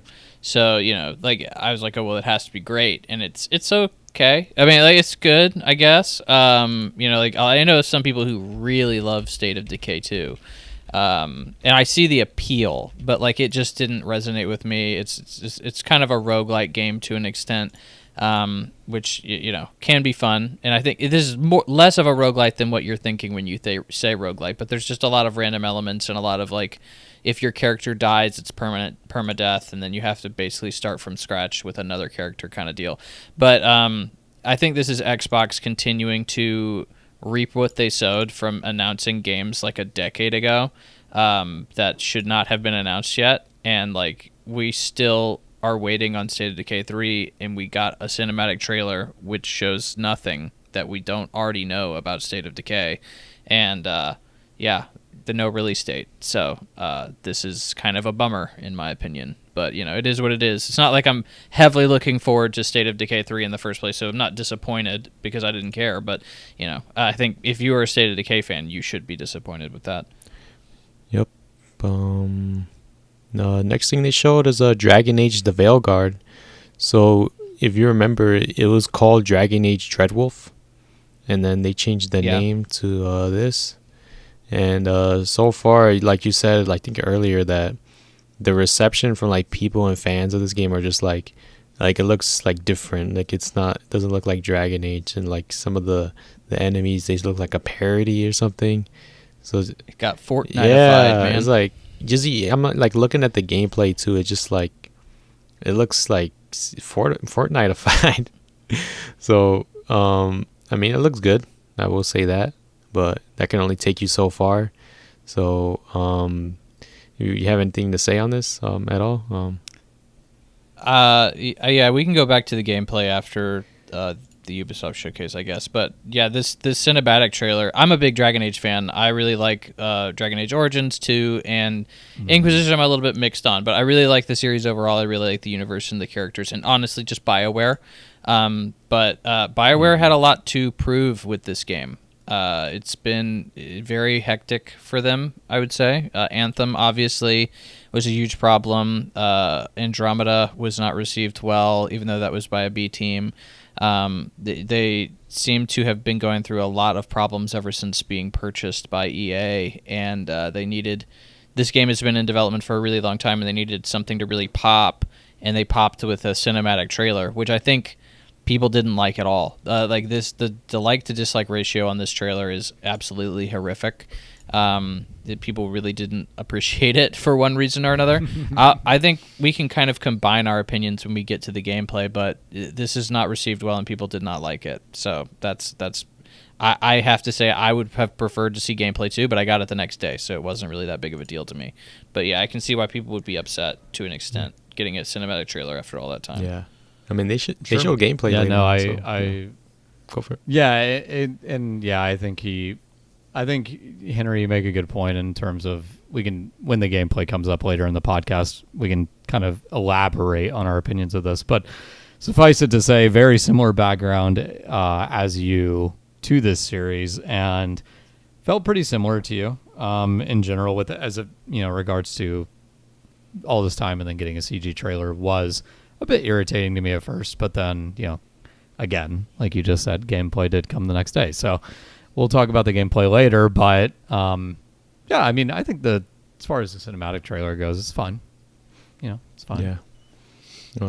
We'll talk more about the gameplay later on.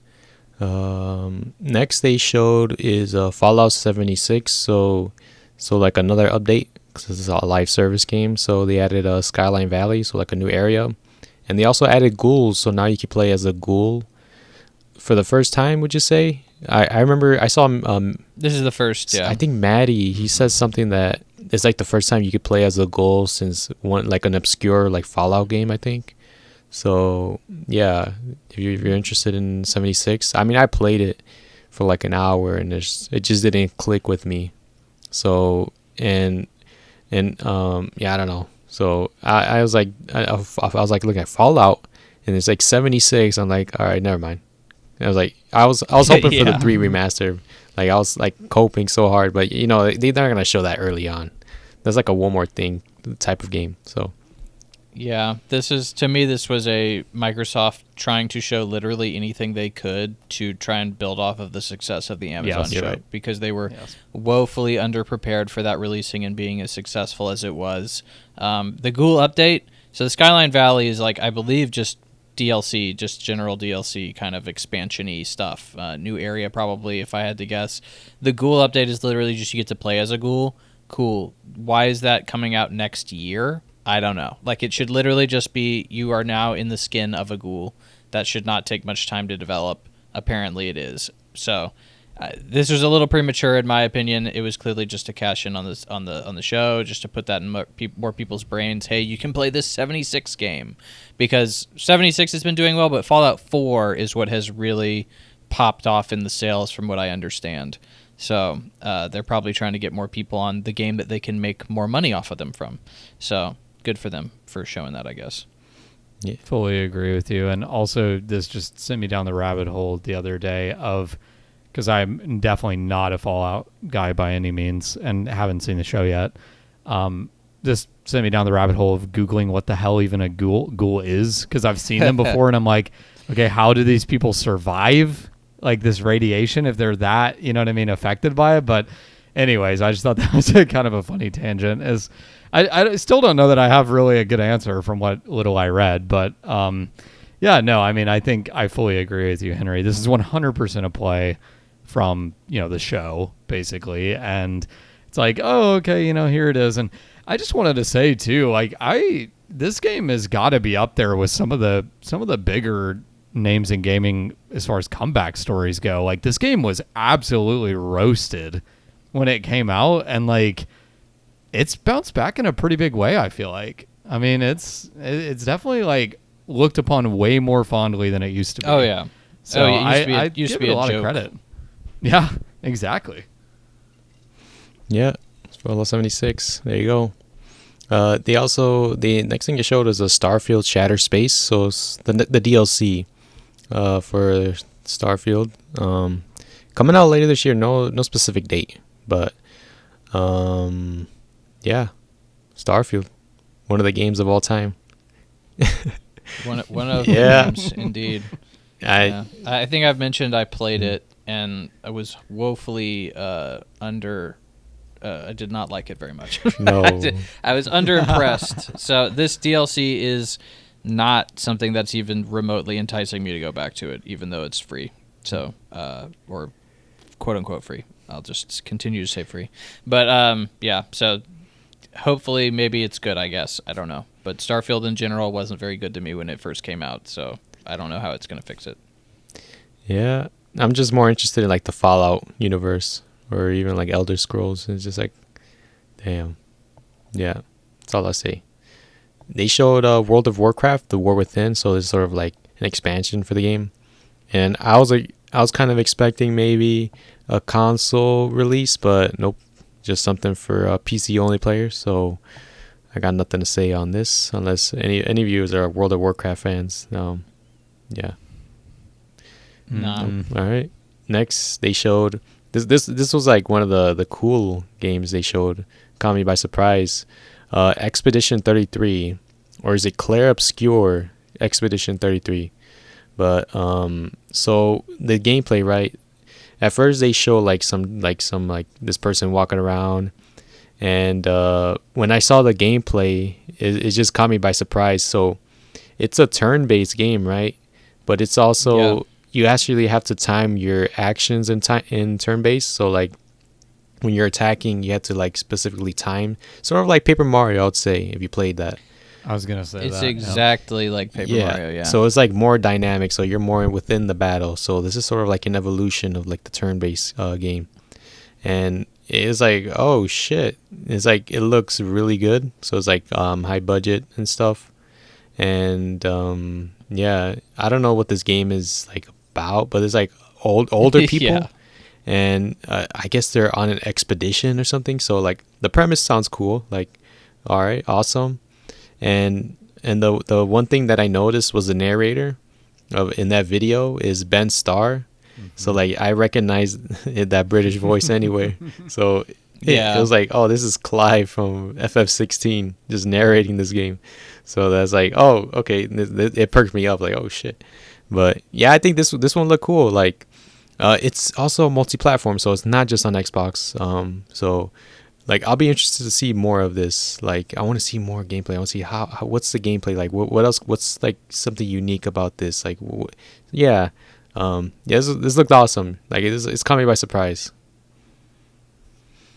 The next Cam, I know you have something to say. Yeah, about that. I was like, yeah, you got anything to say or This game, I mean, honestly, the I don't have a ton to say about this game. It might surprise y'all, actually, but I did notice a few things. I mean, first of all, and I got to come with the pessimistic take for a second and say the music in this trailer is terrible. I'm sorry, dang.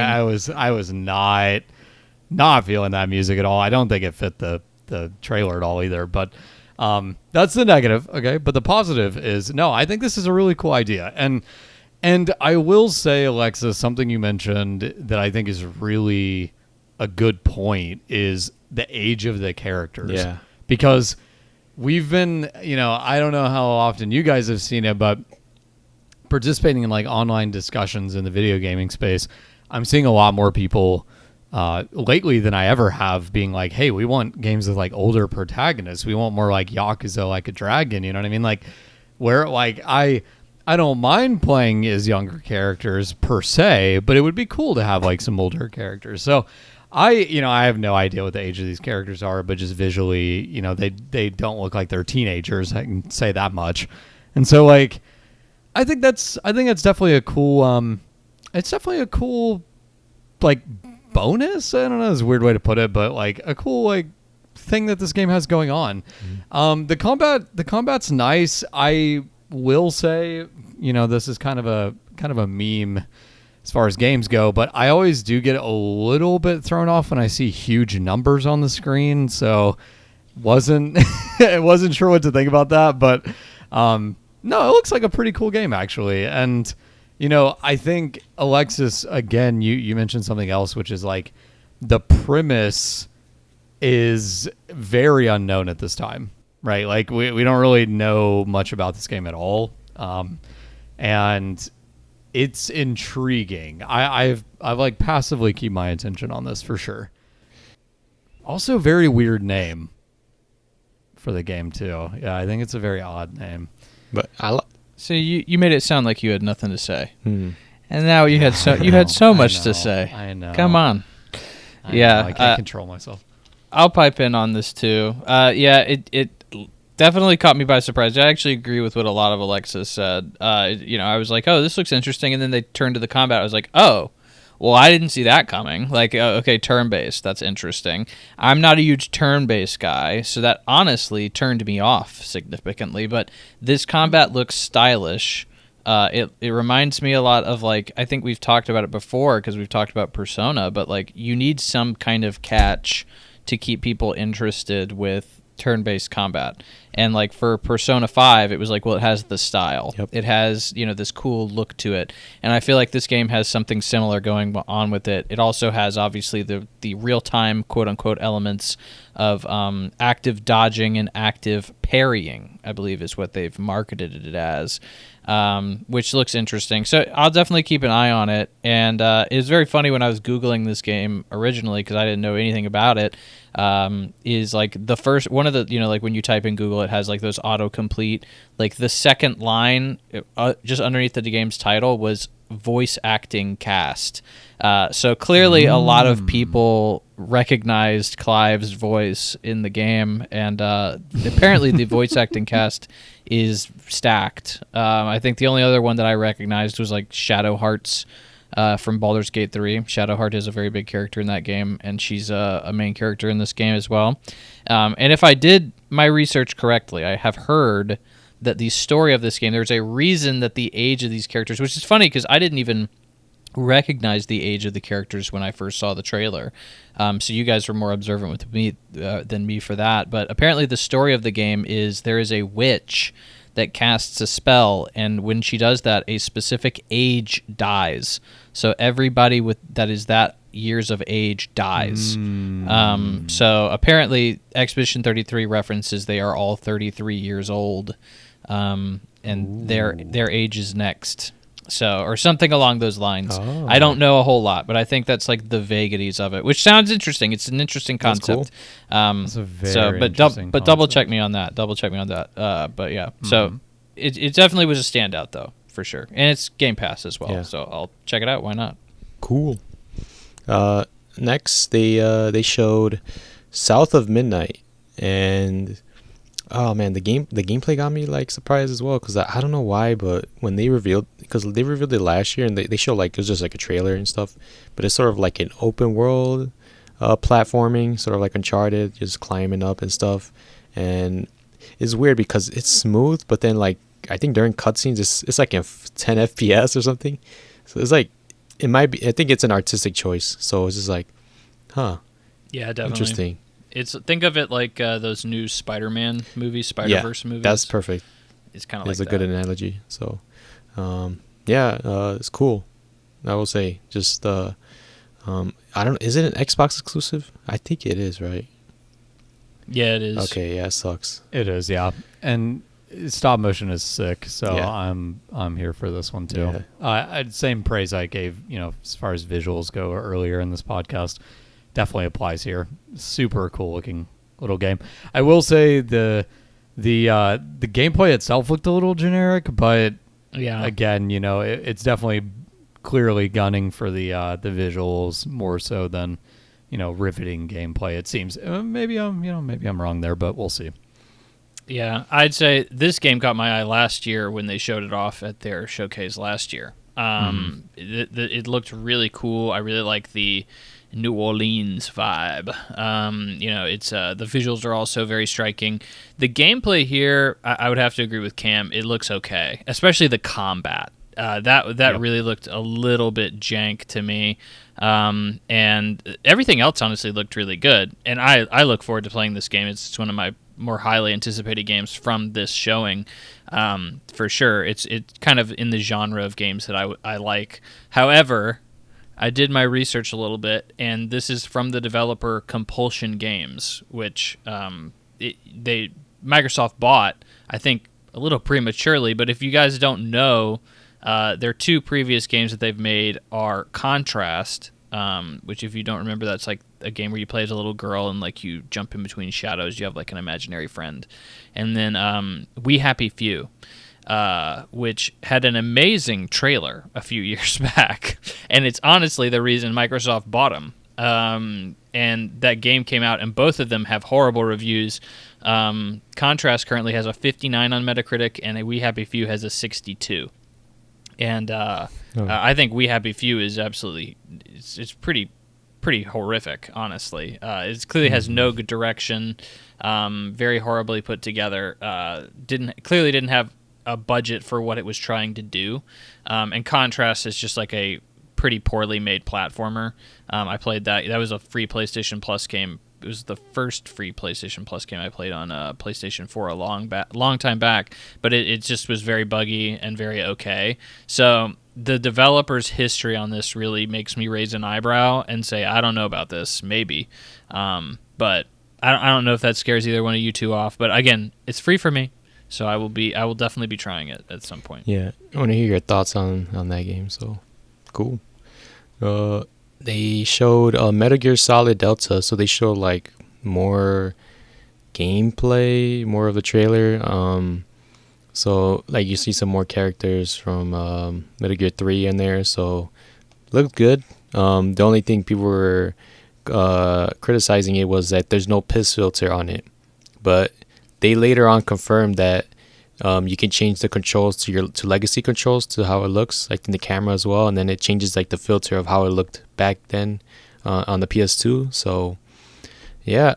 Okay, I'm glad you clarified what piss filter is. You know what I'm talking about, right? It's like yellow, the PS3 era, how the games used to always look like.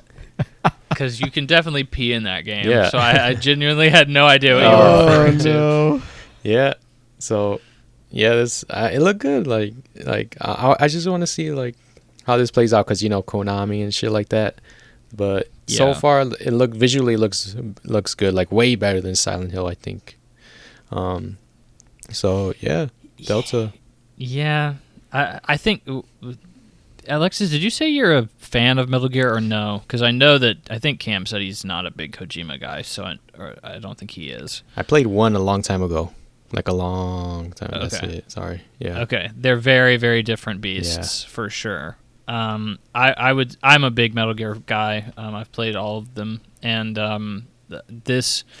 have very mixed feelings on Metal Gear Solid Delta. I think there's a difference between doing a remake and copying someone's homework.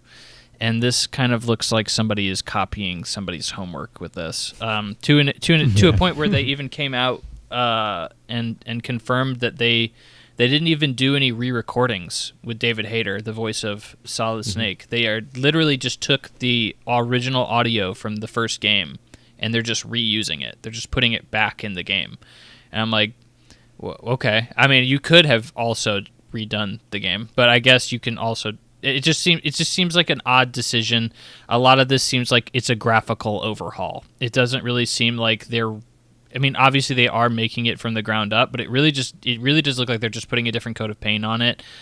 It almost feels kind of soulless to me.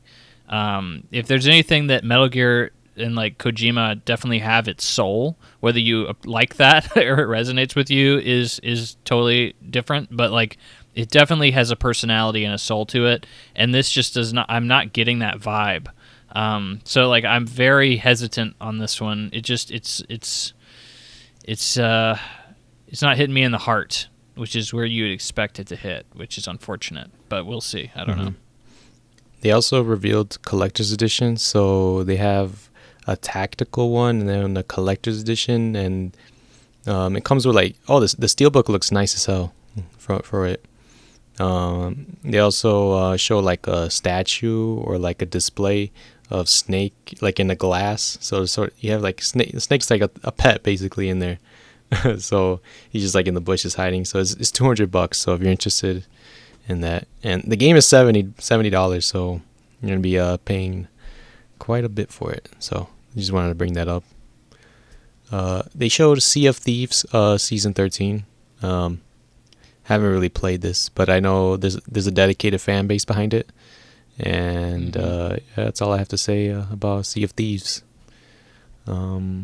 Next, they showed Flintlock, The Siege of Dawn, and I couldn't grasp the gameplay. I don't know why. I think it's sort of like Souls-like at the same time. It came across as Souls. Yeah. So they're calling it an explosive Souls-like. Yeah, because they're carrying that. a gun and then like a weapon under the hand. So it's just like, okay, looks all right. I don't know why, but it's so weird because like the game is like, I know it's like Souls-like, but I want to see how tough it's gonna be basically. So until we see more of it, I think it comes out very soon. I think like next month.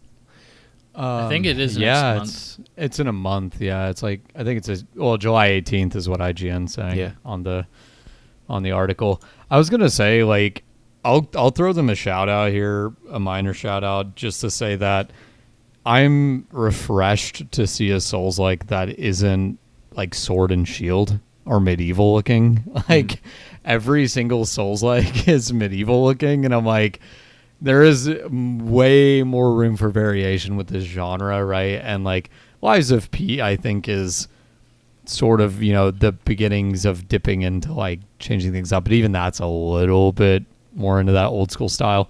This looks very different from a lot of the Souls-likes I've seen. So, with regardless of whether or not it's good or not, I just definitely wanted to call them out for, in a good way, for basically just kind of changing things up a little bit. Honestly, Totally agree with that. Yeah. So yeah, July 18, Game Pass, of course, and yeah, looks cool. The next thing they showed was, give me 1 second.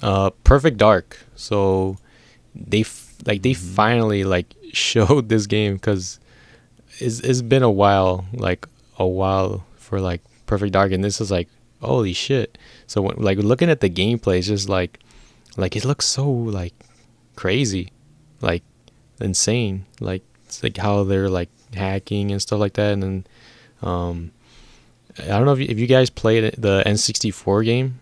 Was it Perfect Dark Zero, I think?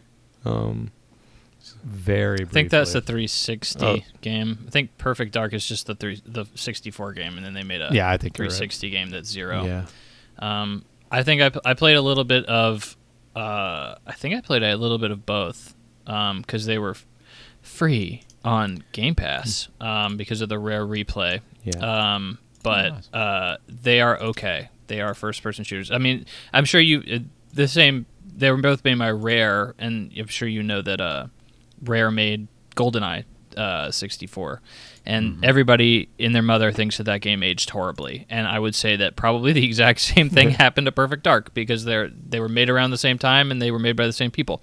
So they're okay. They really haven't aged that well, but I respect the history behind them. They were clearly very successful at the time, and people really enjoy it. I say that this game looks okay. I mean, I really don't know what to think about it at the time, to be quite honest. Nothing really like blew me away here. It looked like a first-person shooter. And to be honest, I'm very skeptical of it because this game has been in like development for so long. It's crazy. And it's gone through multiple teams. Like, that's even scarier. And there's even been reports recently that like the people working on it like hate it. Like, they're like, this game sucks. Like, we don't even like it. And like, that's really, really concerning. I didn't get that much concern off of this showing, and I'm glad they at least showed gameplay. But like, everything else I'm hearing about this game is it's going to be a train wreck. So like, I don't know what to think about it at the moment, but right now I guess I'm skeptical, but I'm not particularly interested based on what I saw personally. Yeah, I just don't have any gameplay that I can refer back to, like, of what I played. So it's just like, I mean, it looked like spies or something. It's like, oh, so weird, but no release date though. So it's just like, damn, another game with no release date. Just we'll see. Hopefully it comes out next year, I think, because you're right, it's been a while. The next game they showed was Age of Mythology Retold, and yeah, I don't know. So it's like a RTS game, and it's coming out September 4 of this year, and it shows like, so it's like from the team behind Age of Empires. So it's just like, yeah, I don't know. I can't really say much on this. I don't know if have you guys played these games, because I got nothing. I have played the original Age of Mythology. This for the RTS genre is actually a pretty big announcement, honestly. Age of Mythology, well, Age of Empires in general, right, is very popular. Very popular RTS. Age of Mythology was sort of the, like, you know, like fantasy-esque spin on Age of Empires that came out on PC a very long time ago. I don't know exactly when Age of Mythology came out, but it's been really long time. I'd say like early 2000s maybe, which I could probably just Google it right now. But regardless, Age of Mythology, really well loved, very like interesting variation from Age of Empires in the sense that they threw in like, you know, Greek gods and goddesses. They have like titans in Age of Mythologies that you can get if you build up your, you know, your base well enough to get good buildings. You can get like titan units and stuff. So really, honestly, well beloved game, and I didn't expect this to get remade. Interestingly enough, just because it's been so long that those hardcore fans have been like, "Oh, remake this game, remake this game." So I definitely wasn't expecting to see it, but I mean, glad to see it. It looks cool, and you know, it's a really solid original game. So I see no reason why the remake would not be a good game. So yeah, cool announcement. Nice. All right. I think it's like I am checking this live on the podcast. Yeah, I was gonna say I think it's only like. I think it's not full price. It isn't. It's $30. $30 pre-order. So, yeah, shout out to them. That's cool. Just gotta wait for a sale on that, honestly. So, yeah, there you go. I mean, yeah. I mean, by all means. Yeah. Visually looks cool though, for sure. Like, you know, the original obviously, if you looked at it now, would look not great. So, retouching a game like this visually is always a good idea. So. Right. Yeah, and then the next game, well, they showed an expansion for Diablo 4, Vessel of Hatred, and they show like a CGI trailer, so it looked really good. It's coming out later this year on October 8th, and it's a DLC, so I never got it to play Diablo 4. I was close to buying it because there's like a lot of hype behind it, and then after like a month or two, like a lot of people were like very down on it. Like, it's supposed like the end game wasn't like satisfying, or it was like boring. But like, yeah, I mean, they showed the DLC, so I don't know if any of you have tried out Diablo 4. Yeah. No, very similar story to you. Like, I played Diablo 2 because I was like, oh, Diablo 4 is going to be really cool, and I hated Diablo 2. I thought it was like one of the most grindy games I've ever played. I was like, I don't know how interested I am now after playing that, because like everybody says Diablo 2 is like one of like the best Diablo game, and like this game, I considered picking it up. They added it to Game Pass a lot later after it was released because they hadn't bought Activision when it was initially released. So now I think it is on Game Pass, so I could, but like the hype has died down for it, and like I've heard some negative things as well that I'm just like, I don't know, maybe not. But regardless, like Activision, Blizzard, I guess now Microsoft knows how to put together these cinematic trailers for these games, specifically Blizzard. Like this trailer kind of went hard. It was very entertaining to watch, even though it had nothing really to do with the gameplay, and the only people who are really going to care about it are the people who or understand it are going to be people who probably have played the game or want to play the game already. So, but either way, I thought it was a cool trailer. But yeah, it doesn't really draw me to play the game anymore. Yeah, well, yeah, I feel a little bit differently than you actually. Well, both in regards to the series as a whole, but especially 2. I really like Diablo 2. Honestly, I think I've really like all of them for different reasons. It's kind of funny actually. I replayed 1 earlier this year. I don't even think I've mentioned that on the podcast, but I actually was playing Diablo 1 like at the beginning of the year, but. Played 3. I think the direction, and obviously there's only 4 games in the series, the direction it's gone as time's gone on is it's away from what I liked about 1. I actually think 1 might be my favorite because it's this very like gritty, dark, like depressing, scary, all these words, horror game, right? And like, I think as time went on, it became more action oriented, and I think by all accounts, I think 4 is very action oriented, and so like, not the hugest fan of that specific aspect of the series, but overall, I do like these games. To answer your question, Alexis, I did not get 4 for 2 reasons. One, the backlog, which is always a convenient excuse, but the other reason, honestly, is that. If there's anything about Diablo 3 that was absolutely true, it's that game went on sale super hard, super quick. So like I would not expect Diablo 4 to be any different in that regard, and I'm sure it's going to go on heavy sale at some point in the near future. So I'll almost assuredly end up checking it out once it does. But for now, yeah, it's just admire from afar, I guess. But I do like the series for sure. It's scratches a very particular itch for me, I would say. Right. Yeah, it's crazy how like a lot of people turned on the Diablo 4, like the couple months after it came out. Like I remember the first month, people were like excited. They were loving it. It's like, phew. So yeah. They showed Fable. So this was revealed last year. And a new trailer. I'll say the game looks good as hell. Like just visually, like the characters as well. It's like it looks amazing. They did. I don't know because they have gameplay of it, but it's kind of hard to convince me it was gameplay at the same time. So I agree with that. Yeah, I didn't look like gameplay at all. Yeah, just like I want to see more. I want to see more in depth. Like what are the systems used in this game? And yeah. I think if you're a Fable fan, you're gonna love it because there's like a lot of like mystical creatures and stuff like that. There's like a town and stuff like that. Coming out next year, so 2025. So like, you're not gonna be waiting too long. I know like Fable, was it the first Fable or was it like Fable 2 that people loved a lot, or was it 3? I'm trying to remember. I think 2 is the fan favorite. Yeah, I think it was the second one. So.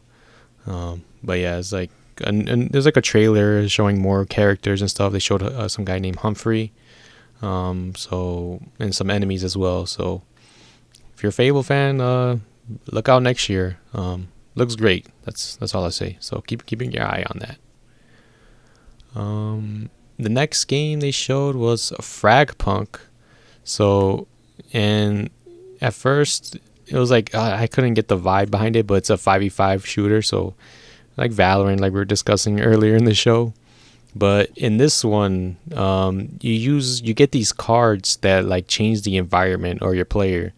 Like for like one of the characters picked up this card and like the grass grew like a lot, and she was able to hide in the grass and kill somebody.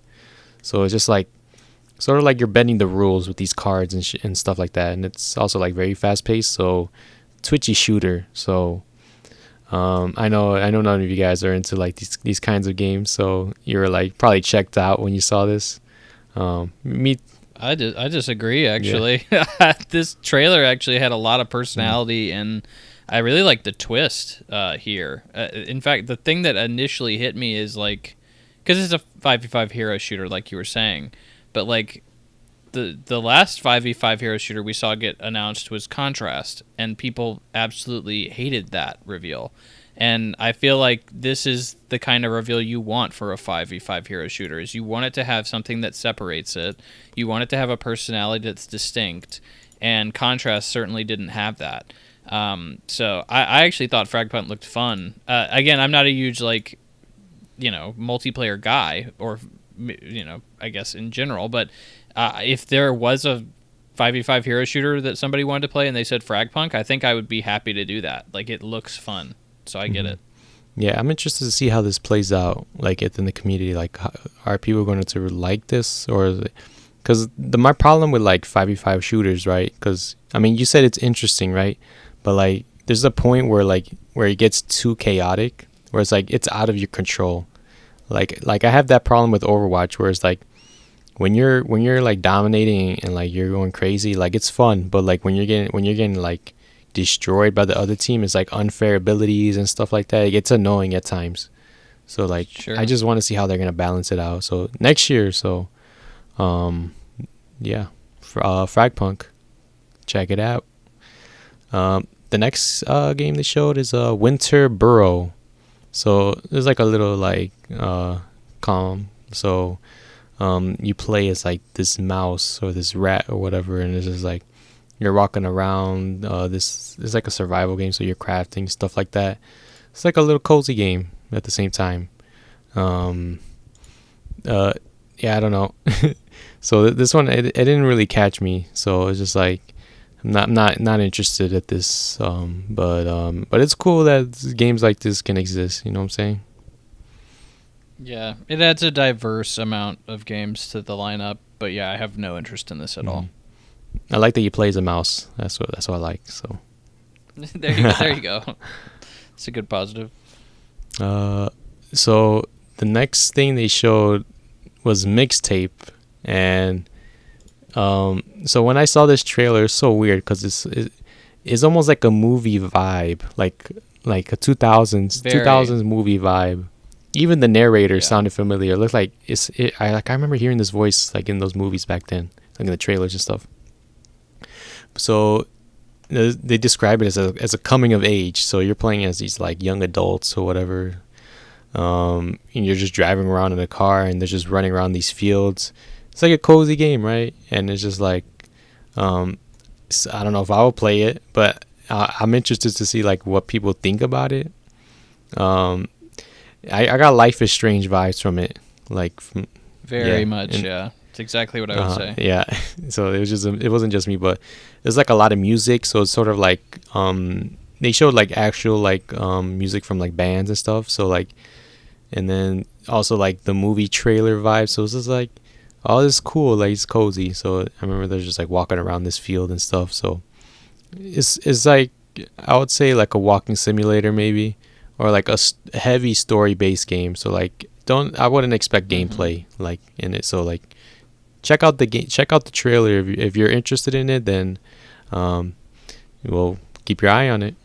Yeah, go ahead. It's funny with this one. Yeah, sorry. It's funny with this one because it's reminded me of, it's the type of movie that I think I would like, but it did not look like the type of game I would like, which I thought was a really interesting dynamic in the trailer. But I think it's hard to say even that much, though, because it's hard to even kind of tell what the gameplay is going to be like. It's a little bit out there, a little bit dreamy, visually looking. Yeah. So kind of hard to tell like what the gameplay is going to play like. But you know, if there's any precedent here, I'm sure, like you said, Alexis put it succinctly, I think it's probably going to be like similar to a walking sim. But yeah, I don't know. Something about this visually just did not appeal to me, actually, funny enough. It just, something about it looked off. I don't know if it's like really choppy trailer threw me off or something. But yeah, I don't know.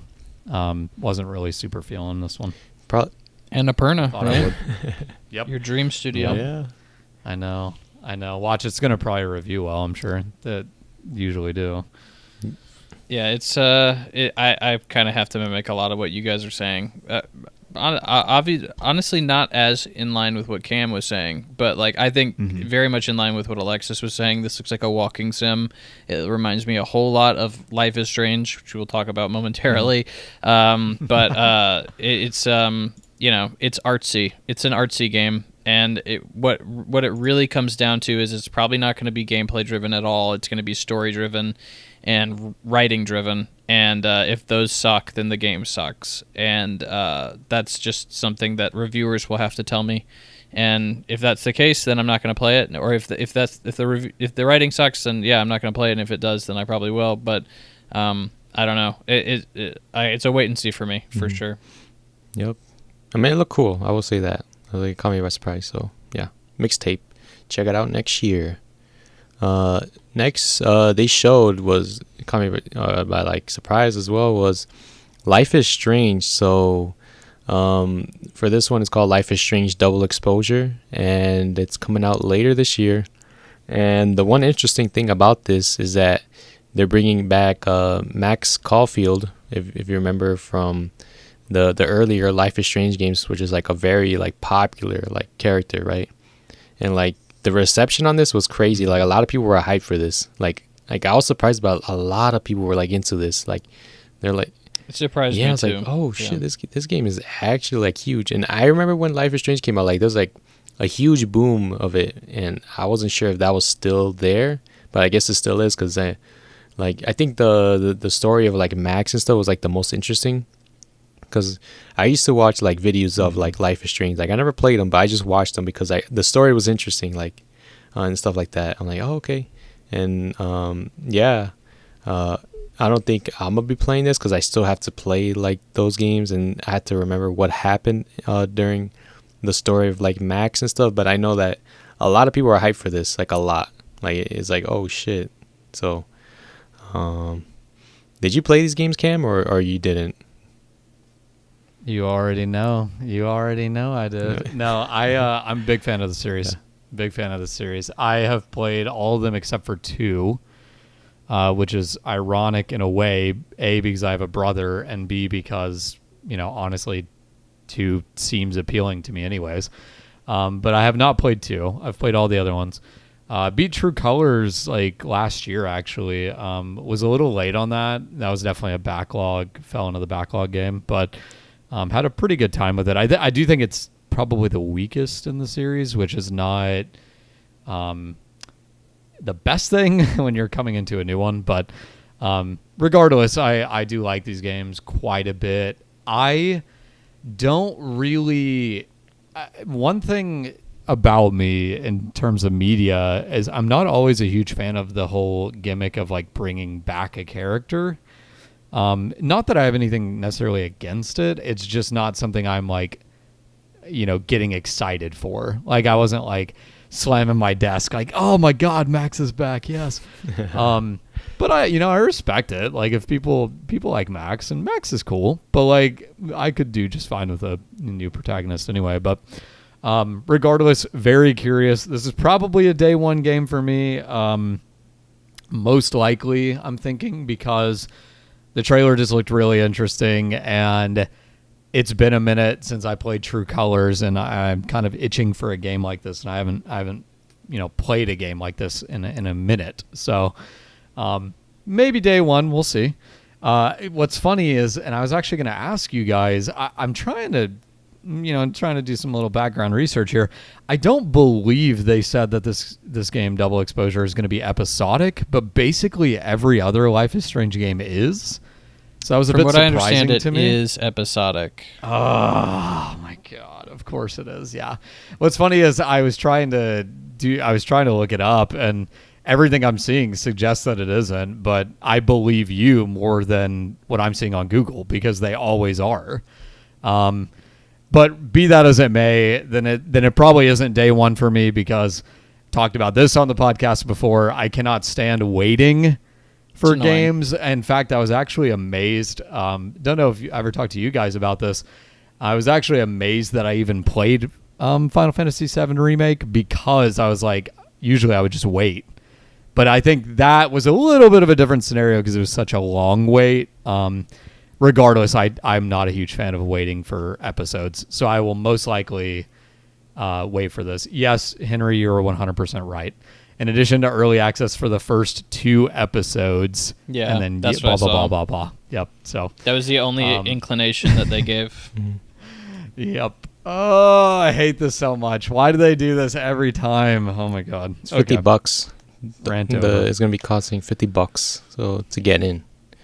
So yeah, Which I isn't half think bad. it's a fair price. Yeah, for similar comparable games, I think these games have pretty fair prices. I want to say one of them in the past was even $40, I believe, if I'm not mistaken. So I think definitely some competitive pricing on these games. But yeah, cool. Very cool. Very interesting premise. These games are usually a little bit more, I wouldn't say grounded is the right word for it, because they're definitely they lean into those fantasy elements. But, a murder mystery is not at all typically in the scope of like what these games are about. I mean, yes, the first one has some of that dynamic at play, but this seems to be leaning more into like almost like a detective vibe, which I find really interesting. So we'll see how much it actually leans into that, but very curious.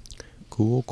And I will jump into that as well, because I have also played all the Life is Strange games, including 2. I think Cam said he skipped that one or hasn't gotten around to it yet. But Life is Strange 1, I really, really, really like. So this was a big...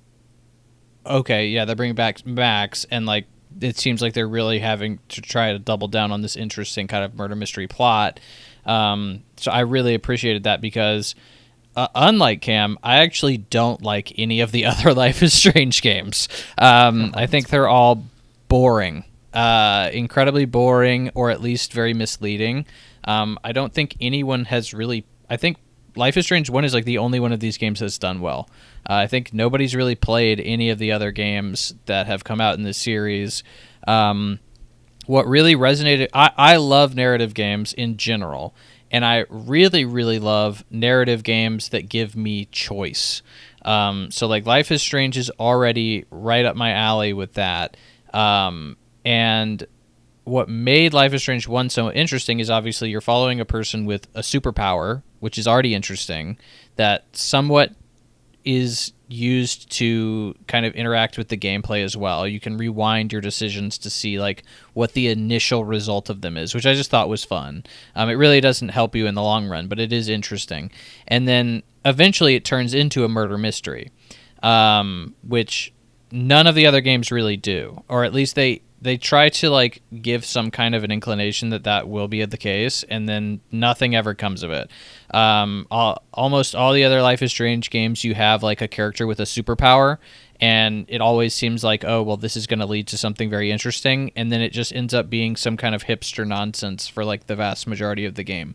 And not to say that, like hipster nonsense is bad. I really like Life is Strange 1, but those are probably my least favorite parts of the game, is like when I'm focusing on some, emo teen drawing in her notebook, trying to discuss how she feels about music, that's just so far away from like what I'm interested in, that I really didn't enjoy Before the Storm or True Colors or 2. So like this seems like they're doubling down. And also Don't Nod did another game that focuses on like a trans brother and his twin sister, or her twin sister, excuse me. But like that game also sucked. It like tried to in the first episode try to tempt you with like, oh well, there's a supernatural element here, and then like it ends up being again like a bunch of hipster nonsense for like 5 episodes, and ends up basically telling you like that twist wasn't even like something we intended for you to care about. And I'm like, okay, cool, I did. But anyway, this seems like they're actually focusing on the stuff that I care about. A cool superpower that leads to a interesting story that's not just like figuring out who you are. It's like, well, you have to save someone's life. Like, that sounds cool. So, like, I am definitely way more interested in this than I have been in any of Dontnod's games in the past, but I have been so burnt by them in their past several games that I am definitely hesitant on this one, but it will be a game that I will play eventually for sure. I think that's the case. Nice. Yeah, this was like a surprise for me, Life is Strange. Like, when I saw it, I was like, oh, shit, let's go. Because I know a lot of people like it and stuff like that, and then, yeah, surprise. Next, they showed Microsoft Flight Simulator 2024. Another game in the Microsoft Flight Simulator series. I just not interested, but it'll be cool to play it one of these days when I'm like 50 or something. Yeah, I was about to say, I'm a nerd. I'm not that kind of nerd. If you play with like actual like pilot sticks and stuff like that, it's weird. Yeah, and the game is a lot of gigabytes. Like, I think it's like almost like 200. So, yeah, coming out this year. They showed Indiana Jones and the Great Circle. So they showed like another like cinematic trailer. So like it showed more of the story and stuff like that. Classic Indiana Jones. If you watched any of the movies, then you can understand like the vibe behind it.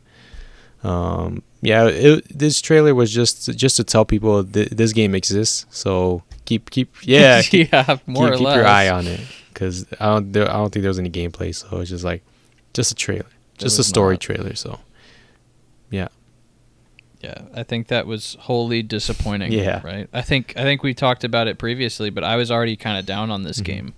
Like, I thought the gameplay looked like it needed to prove itself. And this obviously didn't do that, because it's literally like something that probably could have been an interactive sequence in some way, shape, or form, and like a fight, and they didn't do that. It was just a cutscene. So I was like, okay, I feel like this game is still at odds with itself in some way, shape, or form, and they didn't do a very good job showing it off yet again. So, not very impressed with that, or not very happy with that. It looks like if that was a movie, I probably would be very happy to watch that movie, but that is not what it is. It's a video game, and I need to have more shown to me than just a cutscene to be interested in it, unfortunately. Pretty much. There's nothing else you can say. Next game, they showed a new game, Wu Chang Fallen Feathers. And, I mean, visually it looks like good as hell. It's almost giving me like Souls-like vibes. It's almost like another Chinese pretty Souls-like. much. Yeah, that's like the same vibe I got from it. And it's an action RPG, so yeah. There's I mean, it looked good. I just want to see like more of it. I want to see like, is it actually Souls-like? Like, how is the gameplay like? So yeah, next year or so, until we see more of it, just keep my eye on it. Maybe we'll get more hype when the release date is closer. Next they showed was Avowed, and it was like a more deep dive into the trailer, and I think it was also confirmed that it's also going to be in third person. So there is an option to do third person. See, that's good, because it's like the first person will give me like a headache just playing it like that.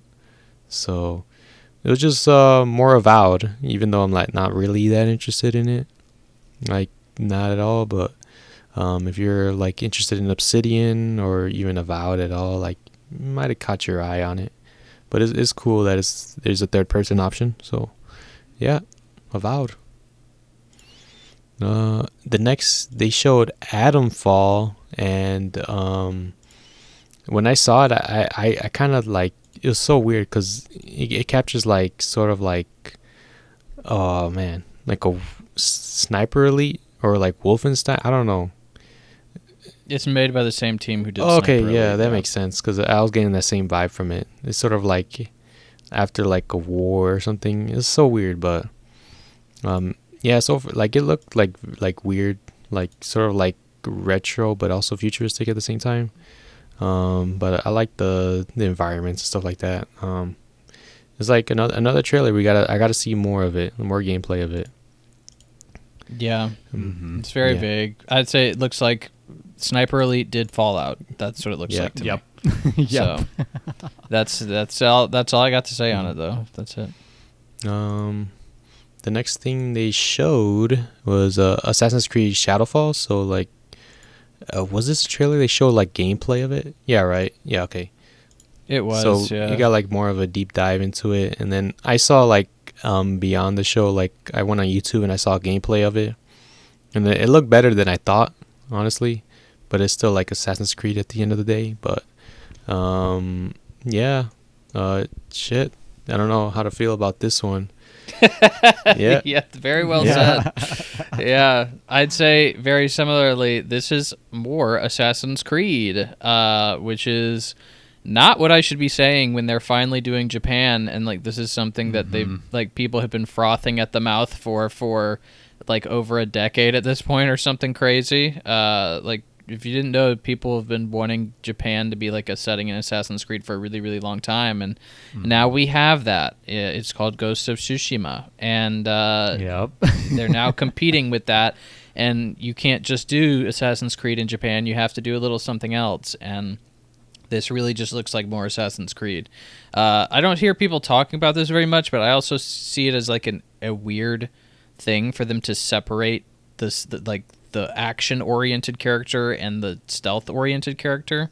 I'm just surprised they don't just give you that entire tool set in one character and then just let you deal with it from there, because that's what they normally do in Assassin's Creed games, except for Unity, where you have also two protagonists. But I think in that game you just choose one and you don't ever switch back. I think it's been a long time. But yeah, this just looked like more Assassin's Creed, which is probably not what they want people to be saying about it. Yeah. But I know people are hyped for it. Like, it's getting pre-ordered a lot. So, pretty much, if you're a fan of Assassin's Creed, stay tuned. The next thing they showed was a Stalker 2 of Heart of Chernobyl. So, it's coming out September 5 of this year. And so far, I think it looks pretty good. I think I like the post-apocalyptic world behind it, and like it looked pretty good. It's a FPS survival game basically, but were any of you like Stalker fans? Because didn't they remaster these games or something, or they did? Yeah, they recently put them on PlayStation. Yeah. How do you feel about this? Like, what do you think about like Stalker 2? Does it interest you at all? I'll say that I have never played any Stalker games before. I know that they're fairly hardcore games, if I remember correctly. I think most of their base is typically in the PC, so that's kind of why I don't think I've ever had access to them for the most part. But this game just looks like Metro to me. It looked a lot like Metro. Yes. And so everything I saw was just like, well, this is just like another Metro game. So like I can't say I know that there's some people that are really excited that this series is still around and it's doing stuff, but like from what I understand, this game has also had a really rough development. Maybe I'm misremembering that, but I think this was like a development team that was in the Ukraine or something like that, and like their development completely got disrupted by the invasion of Russia, if I remember correctly. I may be thinking of the Metro studio, but as you can tell, it's very easy to get them mixed up. So I can't remember. Right, for what it's worth. I'm pretty sure you're right. And I looked it up, and it says the game was announced August 2010. During development, the company shrank from 200 employees to 50. Oof. So yeah, I don't know what the deal is there, but I think you're completely right. So okay, so that, to my point, or to Cam's point, it's been through a long, hard development cycle, which is never a good thing. So I am tentative on this, to say the least. Again, I will have access to it for free because I'm a Game Pass subscriber, but I can't say I'm like drawn to this though. I wish I was. I know there are people that were very excited it's back, but I can't say I am. Yeah, and I was going to chime in and say, yes, the Metro call is very exactly what I was thinking. It reminded me very, very similar to that. Also wanted to share this because I kind of fell down the rabbit hole trying to answer your question, Henry, was apparently the team a couple of years ago that was working on this started noticing like people like basically spying on them, like buses like sitting outside their offices and stuff. So I'm like, wow, this is definitely an interesting development for sure, I would say. But yeah, there's a lot of nuance there with, they were based in Kiev, or however the hell you say that. Don't roast me, people. But I think you're right. Yeah, Kiev. Yeah. So yeah, I mean, interesting backstory, I would say. But as far as the trailer goes, yeah, Metro. I mean, it gives me some Metro vibes. I think the kind of the gimmick of this game that they're going for, that they showed off pretty well in the trailer, is like there's some interesting stuff going on with like the world around you. It seems like, there's like some invisible enemies and things like that. So I think that's like a cool little addition, because Metro is fairly like, the humans are fairly human-esque. It's just there's like some monsters and things. So I would assume that this is kind of going for a similar kind of vibe. But it is, I will say, it's kind of hard to tell in this trailer. I don't know if y'all felt the same way, but you don't really see a lot of enemies. Like there's like a few people that get killed, but mostly it's just kind of, you pointing your gun at nothing. So yeah, it's kind of interesting trailer. But yeah, curious to see how it does, because I know the series is like beloved, like you were saying. So yeah, I never played any of the games, so I couldn't like have anything to reference from. So yeah, but I know people are hyped for this. The next thing they showed was some new consoles for the Xbox Series X. So they showed them like in different colors. There's like a white one, comes with the 1 terabyte SSD. It's all digital, so no discs. They also showed an Xbox Series S with a terabyte SSD, also all digital, just like how it originally was. And then a special edition of a Xbox Series X, which is like green and black. That one has 2 terabytes of SSD. So, but I think that one also has a disc. So, yeah, they're going like sort of all digital at the same time. But yeah, they revealed some consoles, and then they had the one more thing, and the one more thing was Gears of War E-Day. So it's so weird, because I never got into Gears of War because I never had like a 360 like that. Like I never really got into it, but I know a lot of people they really love these games. Well, I think Gears 1 through 3 mainly. Yeah, Definitely. 1 through 3. And it's been a while since Gears 5, so I couldn't understand, like, have any of you Gears fans, so this is like a prequel, and then there's some people saying it's like a remake, but I know E-Day it happened like before the first game, so it's just like I'm confused. That's why I'm like, I don't know if you guys played any of the games. It's a prequel. Okay. It's definitely a prequel. I don't know if Cam's played any of them, but I've played 1, 4, and 5 because those were available on Game Pass. A very recurring theme here today. But 2 and 3, there's also a spin-off game with one of the main side characters, I think Judgment, Gears of War Judgment. But those games are also on Game Pass, but they weren't remade. They were just like 360 games that you could stream, so like that's why I didn't play them.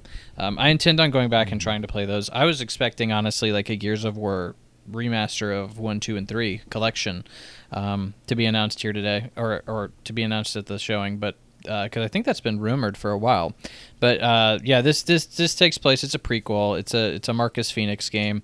I think that the games are good. There's a reason that people really liked them, but there's also a reason that people don't seem to care about them very much anymore. 4 and 5 definitely are not that great. I probably like 4 the least out of the 3 that I played, and then 5 is okay. They clearly were trying to do something with it, but like it still was just okay. 1 is a good game. I think it kind of holds up. It's still a little dated, but it holds up. And then it's interesting they decided to go back to a prequel, because I think obviously it's because 4 and 5 weren't doing very well. I don't think people were really caring about them very much. And so like 5 actually ended on a cliffhanger, a pretty significant cliffhanger. And it is obviously they're not going to resolve that anytime soon. They decided they wanted to do a prequel game, and that's after a long time after 5 as well. So it's an interesting decision for me. I think it's clearly just them trying to revitalize interest in the IP, because 4 and 5 just didn't do that. They weren't. I don't think they were as successful as 1, 2, and 3 were. But yeah, I know that Gears of War fans should be happy that that IP is even getting the time of day. And in all honesty, when it comes to Microsoft's IP, Gears of War has always been the one that I probably am most interested in. I've never been a huge Halo guy. I've always been more of a third-person shooter in the first place. So I look forward to it and seeing. It looks like it has more of like a horror vibe to it. So nice. Like I'm very interested in that angle. So we'll see. Nice. Yeah, I have very little background with Gears. I have like the classic growing up experience where you have a friend that has an Xbox and you go play Gears at their house. And Yeah. I could not tell you which one I've played. I couldn't tell you how much of the campaign I had played. I couldn't tell you. I may have even freaking beat the campaign. I don't even know. But it's been a really long time since I played Gears of War at all, any of them. They're pretty fun games, though. Like, I actually did enjoy playing them. I have been on a Sony or Nintendo or, PC, but not a super powerful PC all of these years. So I just haven't, it's a series that has kind of eluded me from that perspective. So I think I was actually going to bring up, and I don't know if y'all expected this, but we kind of skipped over the fact that, well, I mean, you mentioned it, but the fact that the Xbox digital console was revealed. I think if this thing goes on sale for Black Friday, I might be snagging myself one because in combination with this show, which I think I'm playing my hand a little bit here, but I think was a really good show. And in combination with the fact that I'm just like, there's a huge Xbox backlog all these years that I've just never dipped my toes into. I'm like, man, that's kind of appealing, I think I could get away with digital only because of Game Pass. Henry, like you mentioned a lot, rightfully so. Yeah. I think I could probably get away with a digital version because of Game Pass. I would have never really considered a digital version otherwise because, frankly, I just like the ability to have a disc. I have a disc PS5, but that definitely caught my eye. I will say I was very surprised because I'm so far out of the loop on Xbox. I was very surprised that when I was Googling around to read more about this digital Series X, apparently last holiday the Series X went on sale for $350. Which that shocked me. That's a big discount. I'm like, I think in hindsight, I'm like, I think I probably would have picked it up if I had seen it for that price. But, there's always this holiday, I suppose. But yeah, like I was alluding to, I have a PC that's strong enough to play completely 100% legally down, emulated games. We all, we all do that 100% above board here, right? It is strong enough to play emulated games. It's strong enough to do what I need it to do outside of gaming. It is not strong enough to play like modern day Xbox games by any means, or not comfortably, I should say. So, that ecosystem has somewhat eluded me over the years. But I honestly, like I was saying, in combination with this show and some other Xbox games from recent years, I'm like, man, maybe it's time. Maybe it's time to check out the Xbox. But Game Pass is working. Yeah, there you go. There you go. I mean, unironically, yes. I'm like, man, it's really nice to just dip your toes in, and that's such a good way to do it. So, yeah. What I would recommend is, I don't know if this is something you're comfortable doing, but I stream the vast majority of my games. So I use my Steam Deck.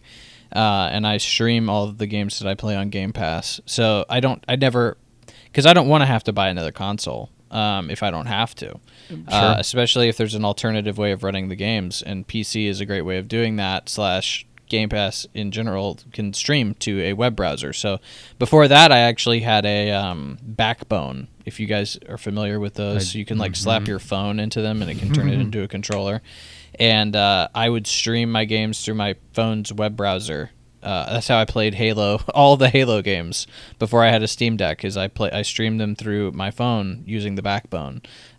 So if you want to save a few $100s and you're comfortable with the compromise of streaming, I know some people don't have the internet connections to do that, or the interest because they don't like the lag, then it's in my opinion totally acceptable and totally worth it. So just something to consider. Fantastic call out. Yeah, no, thank you for calling that out because it also slipped my mind. that was an option because I'm like, I have looked into that in the past and it was a very appealing option to me at the time. So yeah, no, that is a great call out. That actually, if I had to tell you if I had to make a split decision right now, which I don't, obviously, I would say I think I'm actually more inclined to take that route. So yeah, I'm very glad you kind of put that back in my mind. So. What are friends for? Of course. There you go. Yeah. Yeah, there you go. Nice. Yeah. The Gears game. I'm just hoping for like a collection on PlayStation one of these days. Because I know. It'll be there. It'll be there. I know one of my friends, he's hyped for it. He said he saw the trailer, he's like, I almost cried. I was like, oh shit. Oh, damn. So yeah, we did it for the Summer Games Fest. You guys went first. I'll throw a score out here for this Xbox show. I'm gonna be honest with you guys. When I came into this podcast, I was thinking 10. I've peeled back a little bit the more we've gone through this. I'm gonna say 9.5. Dang. Like I legitimately think, and that to me, so. Sometimes I look at things. I take reviews like way too seriously for somebody that doesn't have like a formal website or do it as a job. I look at things as like my personal taste, and then also from a neutral's perspective. And sometimes those are different numbers, right? But I think it's pretty close on both. And I know that might sound like dramatic, but I was looking at this list and we were talking about these games, and I'm like, what did they not bring that they could have? There's very little. You know what I mean? It's and the things that they didn't, I feel personally, it's too early, right? Like you're not going to show another Halo yet. So like I don't expect to see Halo here, right? But I think all things considered, this is a very, very strong list of games. It's got some really big games that people recognize. It's got some really small games that people don't but are curious about, like Claire Obscure. It's got some returning franchises. I think it literally ticks almost all the boxes you're looking for in a show. So like I think this is legit one of the best, definitely Xbox's best show in years. Oh, no doubt. In my opinion, for sure. No doubt. Because they have, and honestly, I think we can all probably agree that's not a high bar. But they cleared the bar by quite a lot. So yeah, I'm curious to hear y'all's take on it because I was very, very high on the show. I think they did a lot right. yeah, it was a great show. Like overall, they had some like new IPs, some announcements and stuff like that. And there's a lot of games. There's like no advertisements, no bullshit like Among Us TV show and shit like that. There's just all games basically. Sure. And then it's just like they had like Phil Spencer and stuff like that go on stage, like the Xbox execs go on stage, but it's only like very like minimal time with them. It's just like a lot of games and stuff, so it was straight to the point. And I'll give it like a 9 out of 10. I think like this was like one of the better like shows that I've seen like in a while. I think I can't remember the last time that was like a show this good, where it's like, there's some stuff in here that I'm not like interested in, but it was like cool. Like there was like some interesting stuff. Like it kept me on my seat. Like, oh, what are they gonna show next, and stuff like that. Like Gears, like I'm not into Gears, but I know how much of a big deal it is to like people and stuff. And like it's been a while since like the last game, so I was like, oh, that's cool. This is sort of like a Nintendo Direct vibe, where like Nintendo, they always do like the one more thing at the end of their shows, and it was like this like similar experience where like PlayStation is just like. It's hit or miss at times, honestly. Like, the last good like PlayStation show, I can't remember.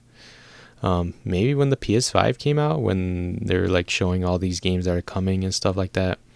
Like there was like, remember like Demon Souls, FF16, Ratchet and Clank, and stuff like that. And yeah, 9 out of 10 for this Xbox show. Like they did a great job, even though I'm not into Xbox, but Yeah, they did great. I have to agree. Yeah, the show was great. Easily the standout, unless like I think Nintendo has like a direct coming sometime next month, but like easily the standout of what was shown over the course of Summer Games Fest this particular time frame.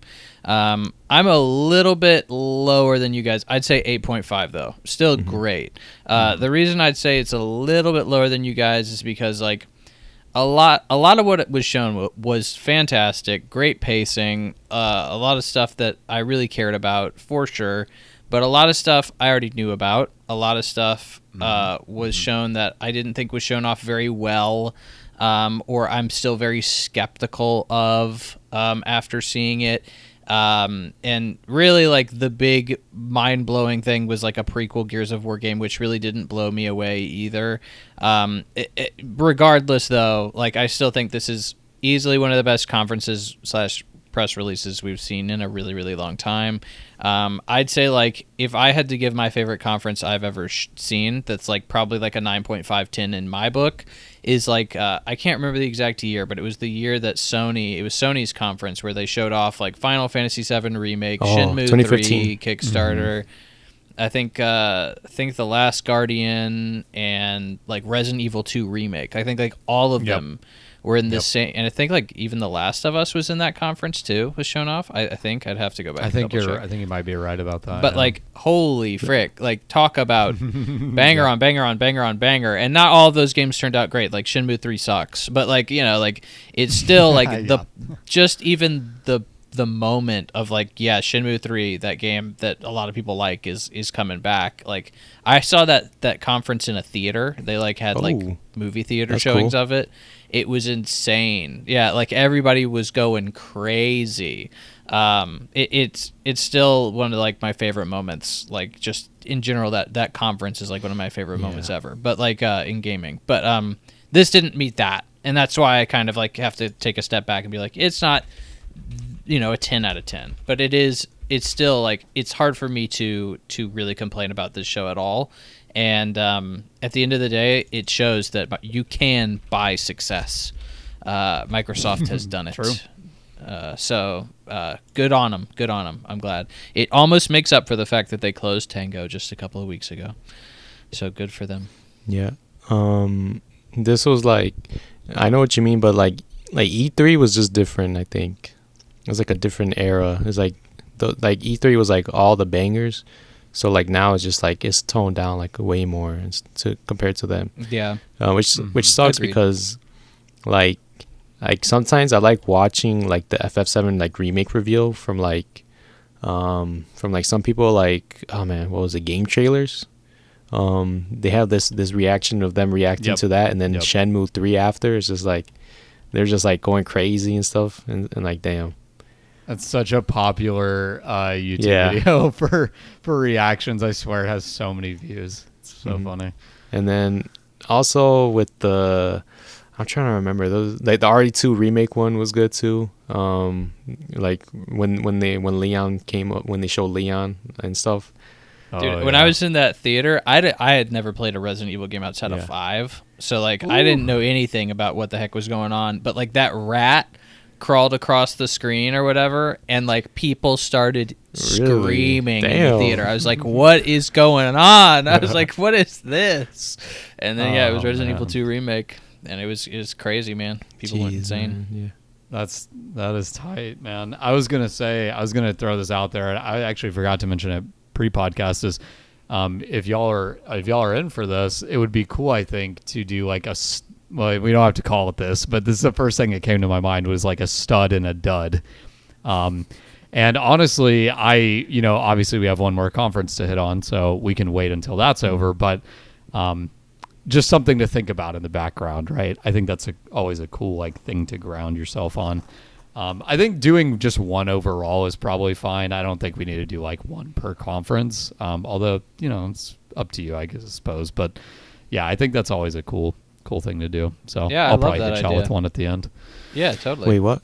I already have my dud. I haven't picked my stud yet. My dud is very easy to pick. He's saying for each conference, choose one thing you really liked and one thing you really didn't. Yeah, I got some good ones. Yeah, I could do that. I think The Direct, I think I'm more like hyped for that one because I think Nintendo games or like that style is like more of my type of game.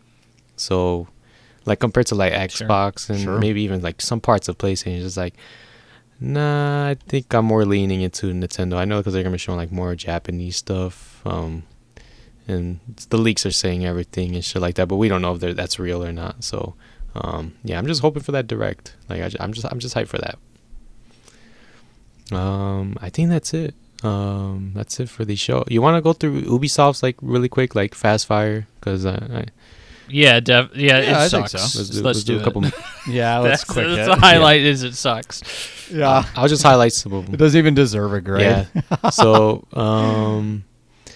they announced some DLC for some of the games. Prince of Persia: The Lost Crown. If you're interested in that, you got some DLC there. Same with Avatar: Frontiers of Pandora. So if you're interested in any of those games, go for the DLC. X Defiant also got an update, season 1. I think it's like a Rainbow Six operator going there. So if you're a fan of FPS, there you go. Skull and Bones got an update. So they're gonna add PvP for whoever's still playing that. Man, that game is like, what the fuck happened? But I'm not interested at all. Like, not at all. No.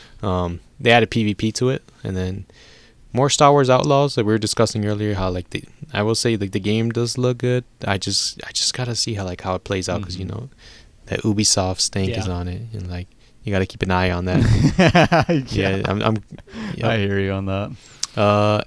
Anno 117 Pax Romana. Is this another RTS? It's another RTS. It is. Yeah. Yep. Next is yeah. Cam might be interested. Yeah, I will say. Yeah, I will say for Anno is a series I've actually not dipped my toes into, but is apparently very good. Everything I've heard about, the first game is very good things. I will say I'm gonna just be a little nitpicky here. This is actually a city builder game, and there's definitely a difference there. So this is less like combat fighting type thing and more like think like SimCity, right? So something's more similar to that. But yeah, no, I mean, I am also into that genre as well, and I just haven't come around to Anno yet. I believe if I'm not mistaken, I think the first one is literally just called Anno 117. Like, I think they just added a subtitle, if I'm not mistaken. But no, there's definitely some other ones. I think there's like Anno 800 or something like that. It's like it's like Steam World almost, like train, whatever. I don't know. I looked it up beforehand because I had no idea what Anno was. I'd never heard of it. So gotcha. The name rings a bell. 1800. Yeah. Yeah. So you got that.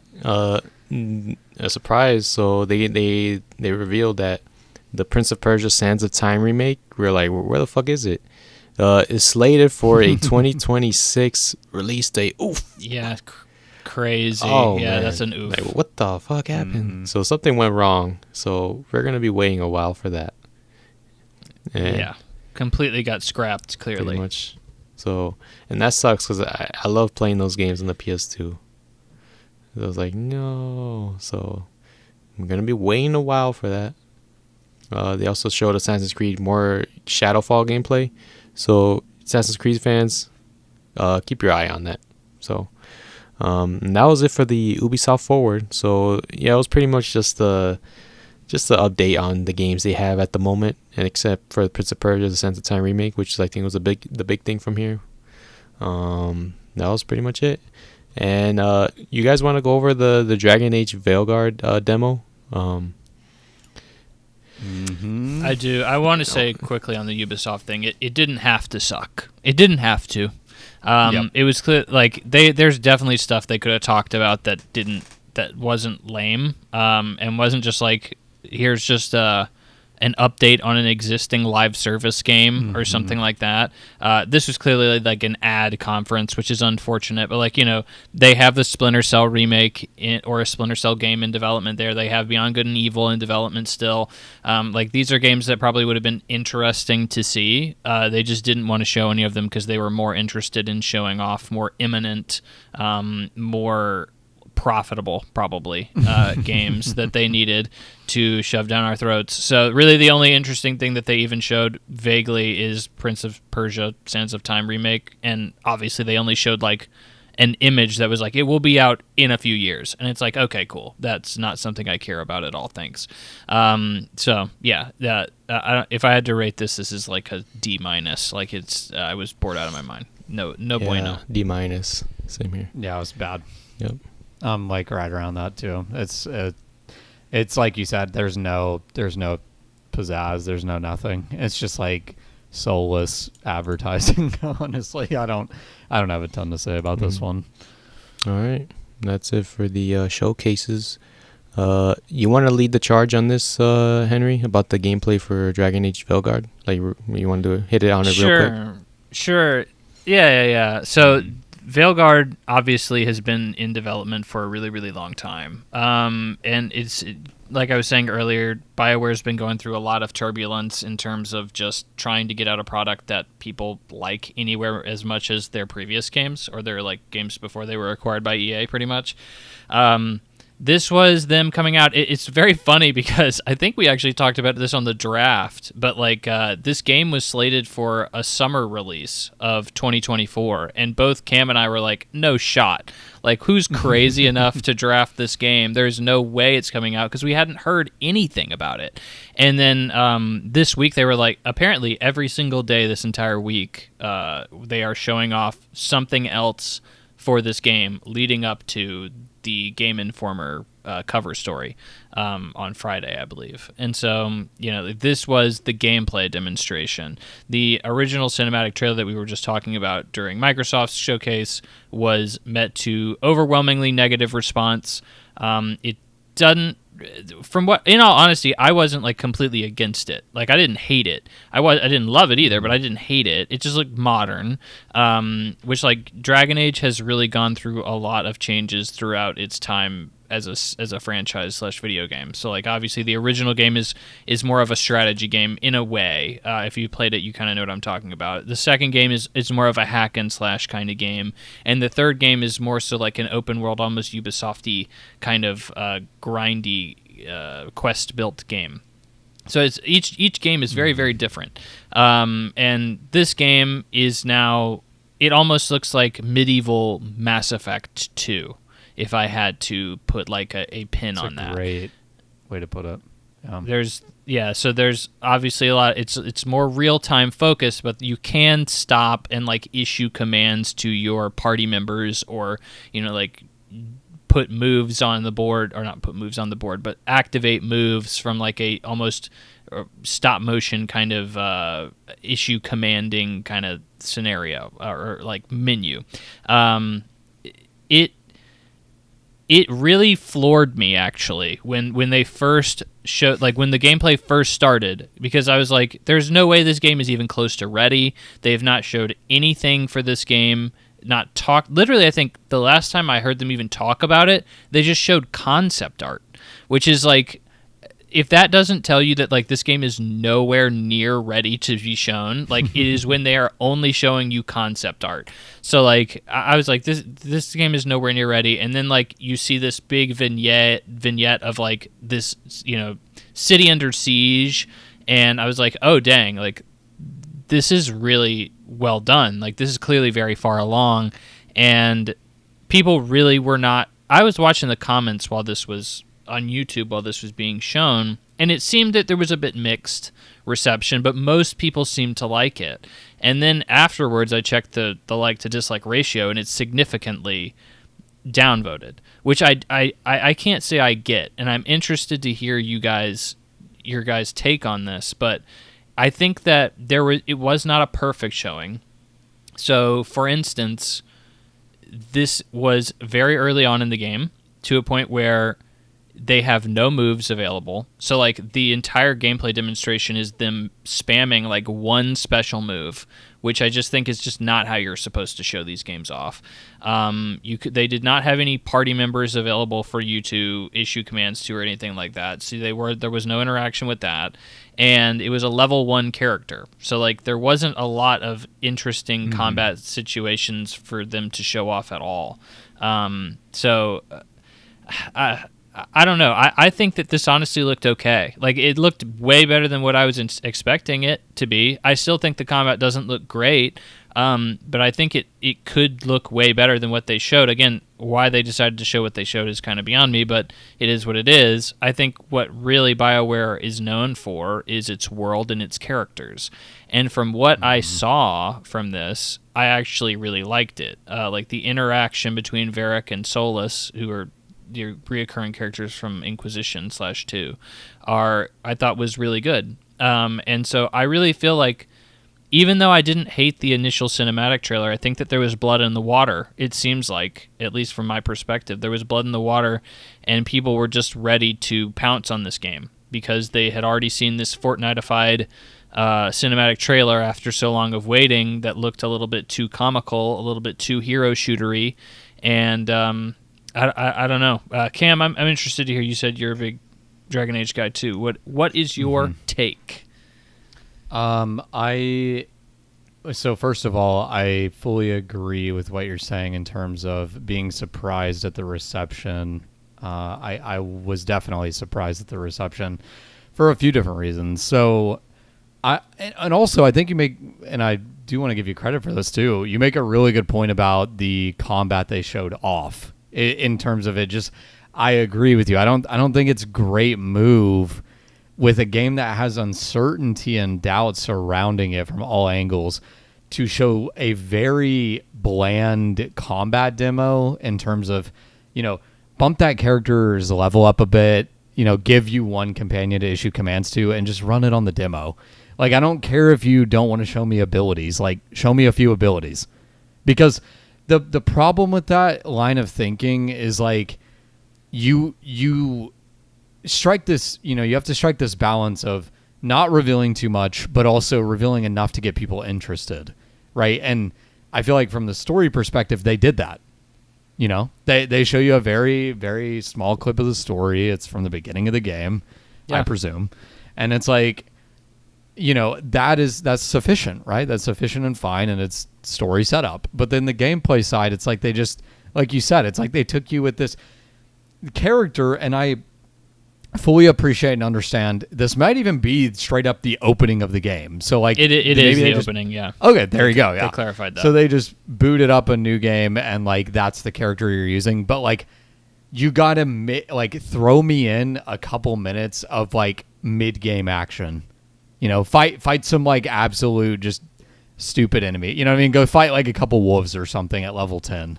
Like, just give me something to kind of dissuade my fears if I'm a neutral person interested in this game. Because Inquisition, I've talked about this on the podcast, Inquisition, whether you like it or not, has a very interesting arc in the gaming community. It started out winning Game of the Years. Yeah, it was like in a year that admittedly didn't have the most, big games released, but still won Game of the Years. That stands for something. And then people turned on that game over time, right? Most and like definitely. people outright say like it is like a joke that it won Game of the Year. Like, people legit say that. And if you, like, whether that's, people on your random GameFAQs forum or like even critically, I've seen a few people make blog posts about that of like, oh my God, how did Inquisition win Game of the Year? I'm obviously a little biased as it pertains to Inquisition because I actually very much enjoy the game. It's one of the very first games I ever played that I felt like had a story that I could really, really immerse myself in a fantasy setting. Sure, there had been others before that, and there's been others since, but I felt like, especially, and let me add this as well, in terms of a custom character, I think it handles it super well.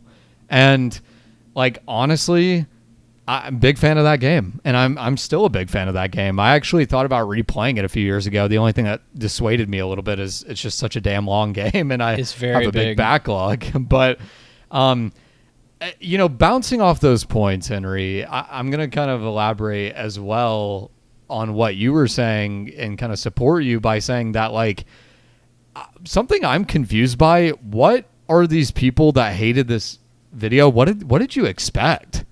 Like, this looks like Dragon Age to me in every sense of the word. So, or series, right? And like, honestly, even the combat, yes, it's a very simplistic demo. But you know what stood out to me is the number one thing that people did not like about Inquisition. Well, one of the main, people didn't like fetch quests in Inquisition is probably the number one thing. But Most as it definitely. pertains to combat, right, one of the major complaints is like it felt too much like an MMO. I saw that a ton. It felt like MMO combat. A ton of people said that. This to me is a direct response to that, right? Like you see the character, he has a bow and arrow. And I'm not gonna lie to you. I feel like this is a calculated move. They are literally showing gameplay from an archer because one thing in Inquisition, I played an archer, you don't aim. You hold the attack button in that game and you attack. What did they show in this gameplay demo? You're aiming. You're aiming your bow and arrow. It's more active combat. So my point of bringing that up, it's a small thing, but I feel like it's a direct response to, this game plays itself. Well, they're saying, Veilguard doesn't, right? And I guess like I'm just very confused in general with the audience reaction to this because, like I said, story-wise, looks like Dragon Age. Design-wise, which everybody's bashing on these designs, the designs look fine to me. They look completely fine. They look like Dragon Age, and they look decent for a modern day game. Like, if you wanna, which we both have criticized the simplicity of the gameplay demo, totally understandable. But like, we also, in a sense, there's an uncertainty there, right? We don't really necessarily know how the gameplay is going to turn out. So from what we've seen, I am very confused. I feel like this was everything I needed to be reassured of this game. And honestly, I'm if I had doubts, which I did from this very long development cycle, I wouldn't say they're completely squashed because we haven't seen detailed gameplay, but this is a big step up for me, honestly. This is very encouraging to me. And, the last thing I'll say, Henry, you didn't really touch on, and, I think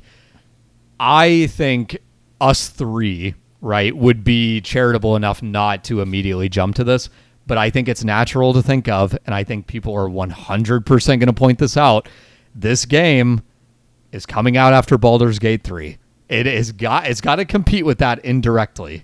You know what I mean? People are going to bring that game up with this context. And frankly, almost every fantasy game over the next year that's story-based.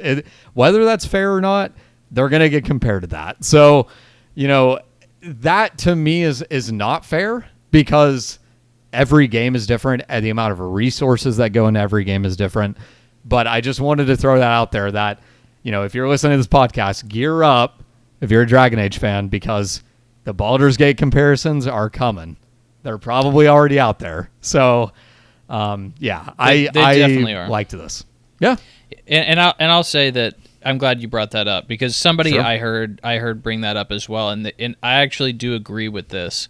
But they said that, and this is probably the closest thing I can say is like an understandable complaint for this game, is this game looks like the version of Baldur's Gate or Dragon Age from somebody who said nobody would want to play a game like Baldur's Gate 3.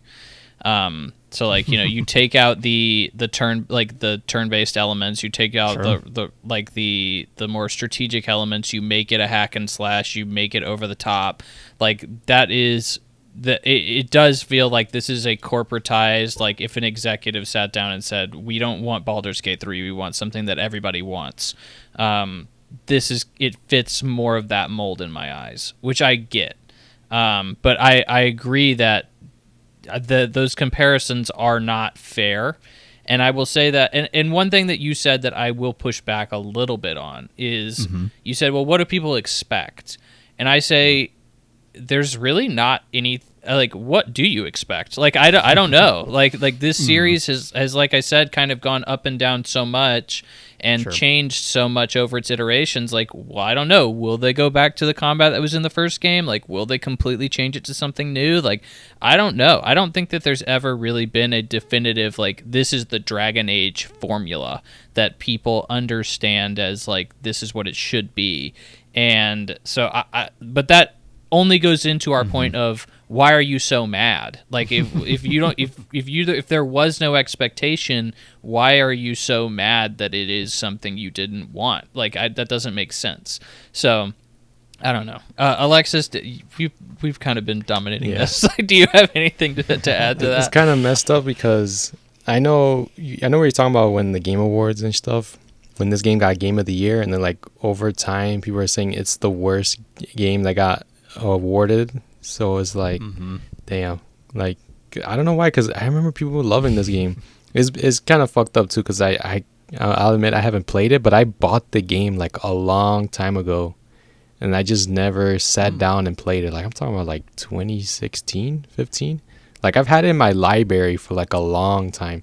I think it's Inquisition. It's funny. I had the Game of the Year edition or whatever.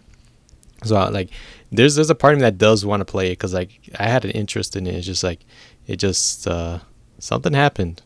So, but I mean, you guys like you spoke passionately about this, and it's like.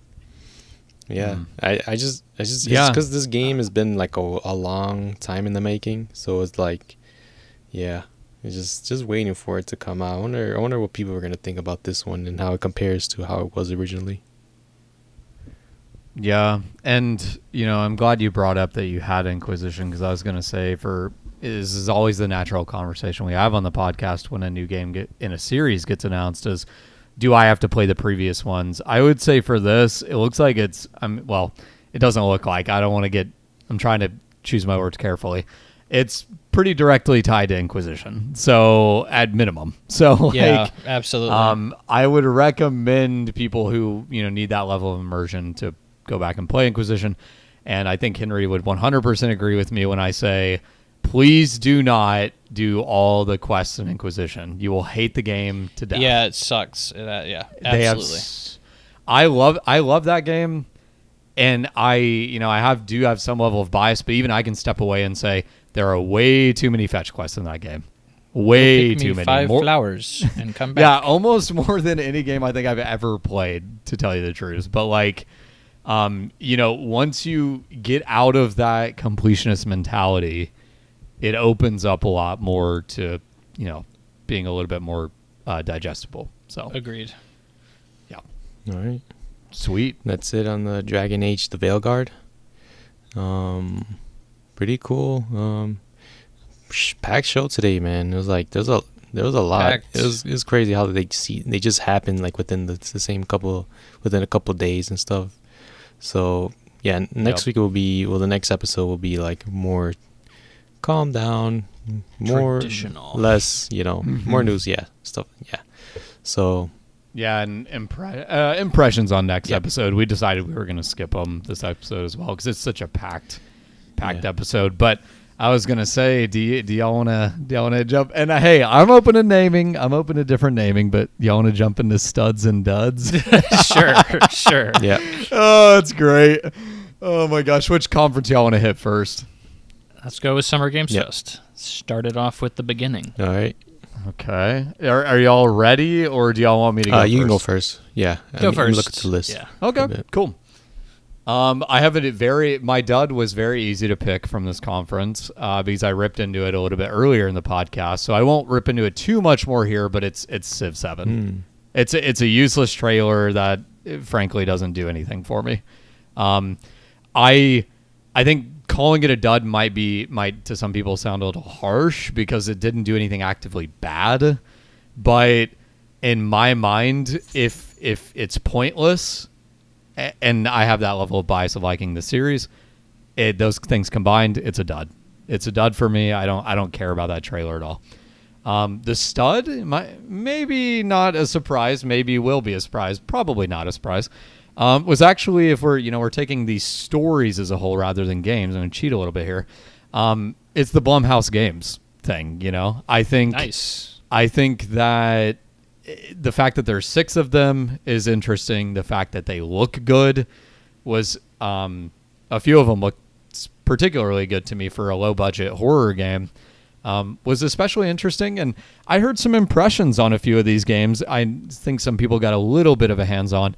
Heard some impressions. Apparently the impressions are fairly positive.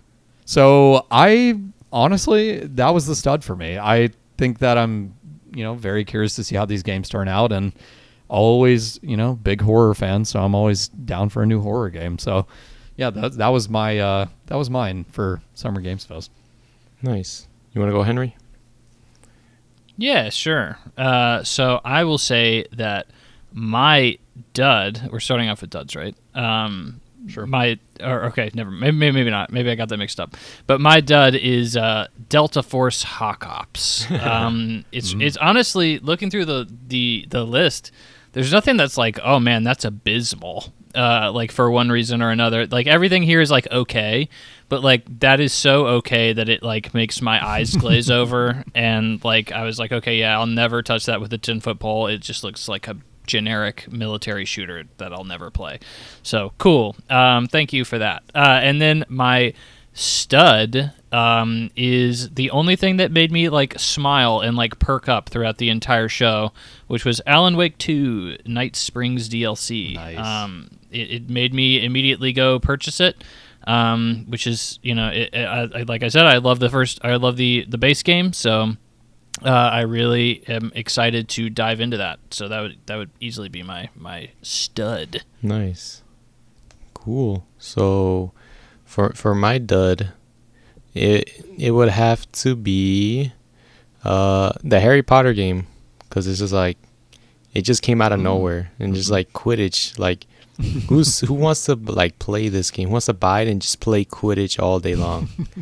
Unless it's like a free to play game, which I don't think it will be. I think it's gonna be a full price $60 game, maybe. It's definitely yeah, full it's just priced. 100%. I'm scared of how it's gonna perform. I don't know what's gonna happen to it. So that was my dud. Is like I didn't really care about it. So, and then my stud, I would give it to Dragon Ball, but we already seen a lot of it. But I'll give it to Power Rangers, honestly. Like, yeah, Really? it was cool. Nice. Yeah, Surprises me. it was a nice little surprise. It sort of gave me that TMNT Shredder's Revenge vibe, where it's like modern, pixelated, and there's like some cool stuff in there. And it was just like, if you're a Power Rangers fan, you're going crazy for it. So it was something like cool there. Like I didn't expect Power Rangers to be at the show. So that's Nice. So you want to go with the Xbox show next?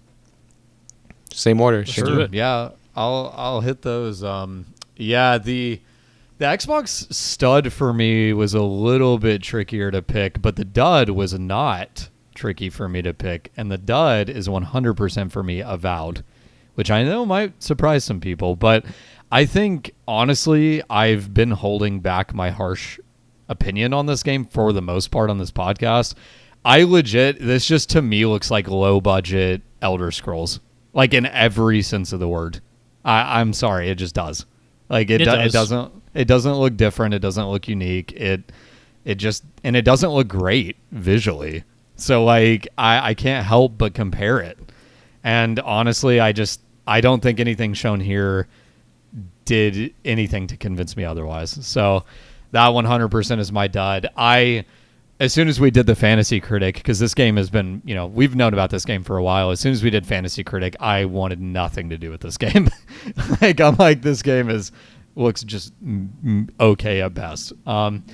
My stud, like I said, was a little bit tricky here, because I think if I'm going, overall, it's a different game than my personal bias. But this is personal bias after all, so it's got to be Life is Strange. I mean, like, there's no other option here. Life is Strange is definitely my stud. The fact that Max is back, cool, great. That's not what excites me. What excites me is the, kind of the genre semi-shift, the mood, slightly moodier mood here. I'm all for that. I like this series a lot. I'm here for it. So that's my stud. nice. Okay. I'll pick it up. So looking over the list here, it's actually really hard for me to pick both a stud and a dud, because even the things that I really liked, like there was everything that I really liked, there's still like something I'm a little bit skeptical about. So like nothing was a runaway hit for me here. Mm-hmm. But same with the duds is like, yeah, I could choose just something that was a cinematic trailer, and that sucks. But like that just seems unfair. So for my dud, I will go with Indiana Jones and the Great Circle. I was very disappointed in that showing. I really want to see something other than just a cutscene. And also a cutscene that could have easily been a gameplay situation for Indiana Jones to punch and kick and whip somebody. Like, it just seemed like a really, really big misstep there, and it makes me even more skeptical about the game moving forward.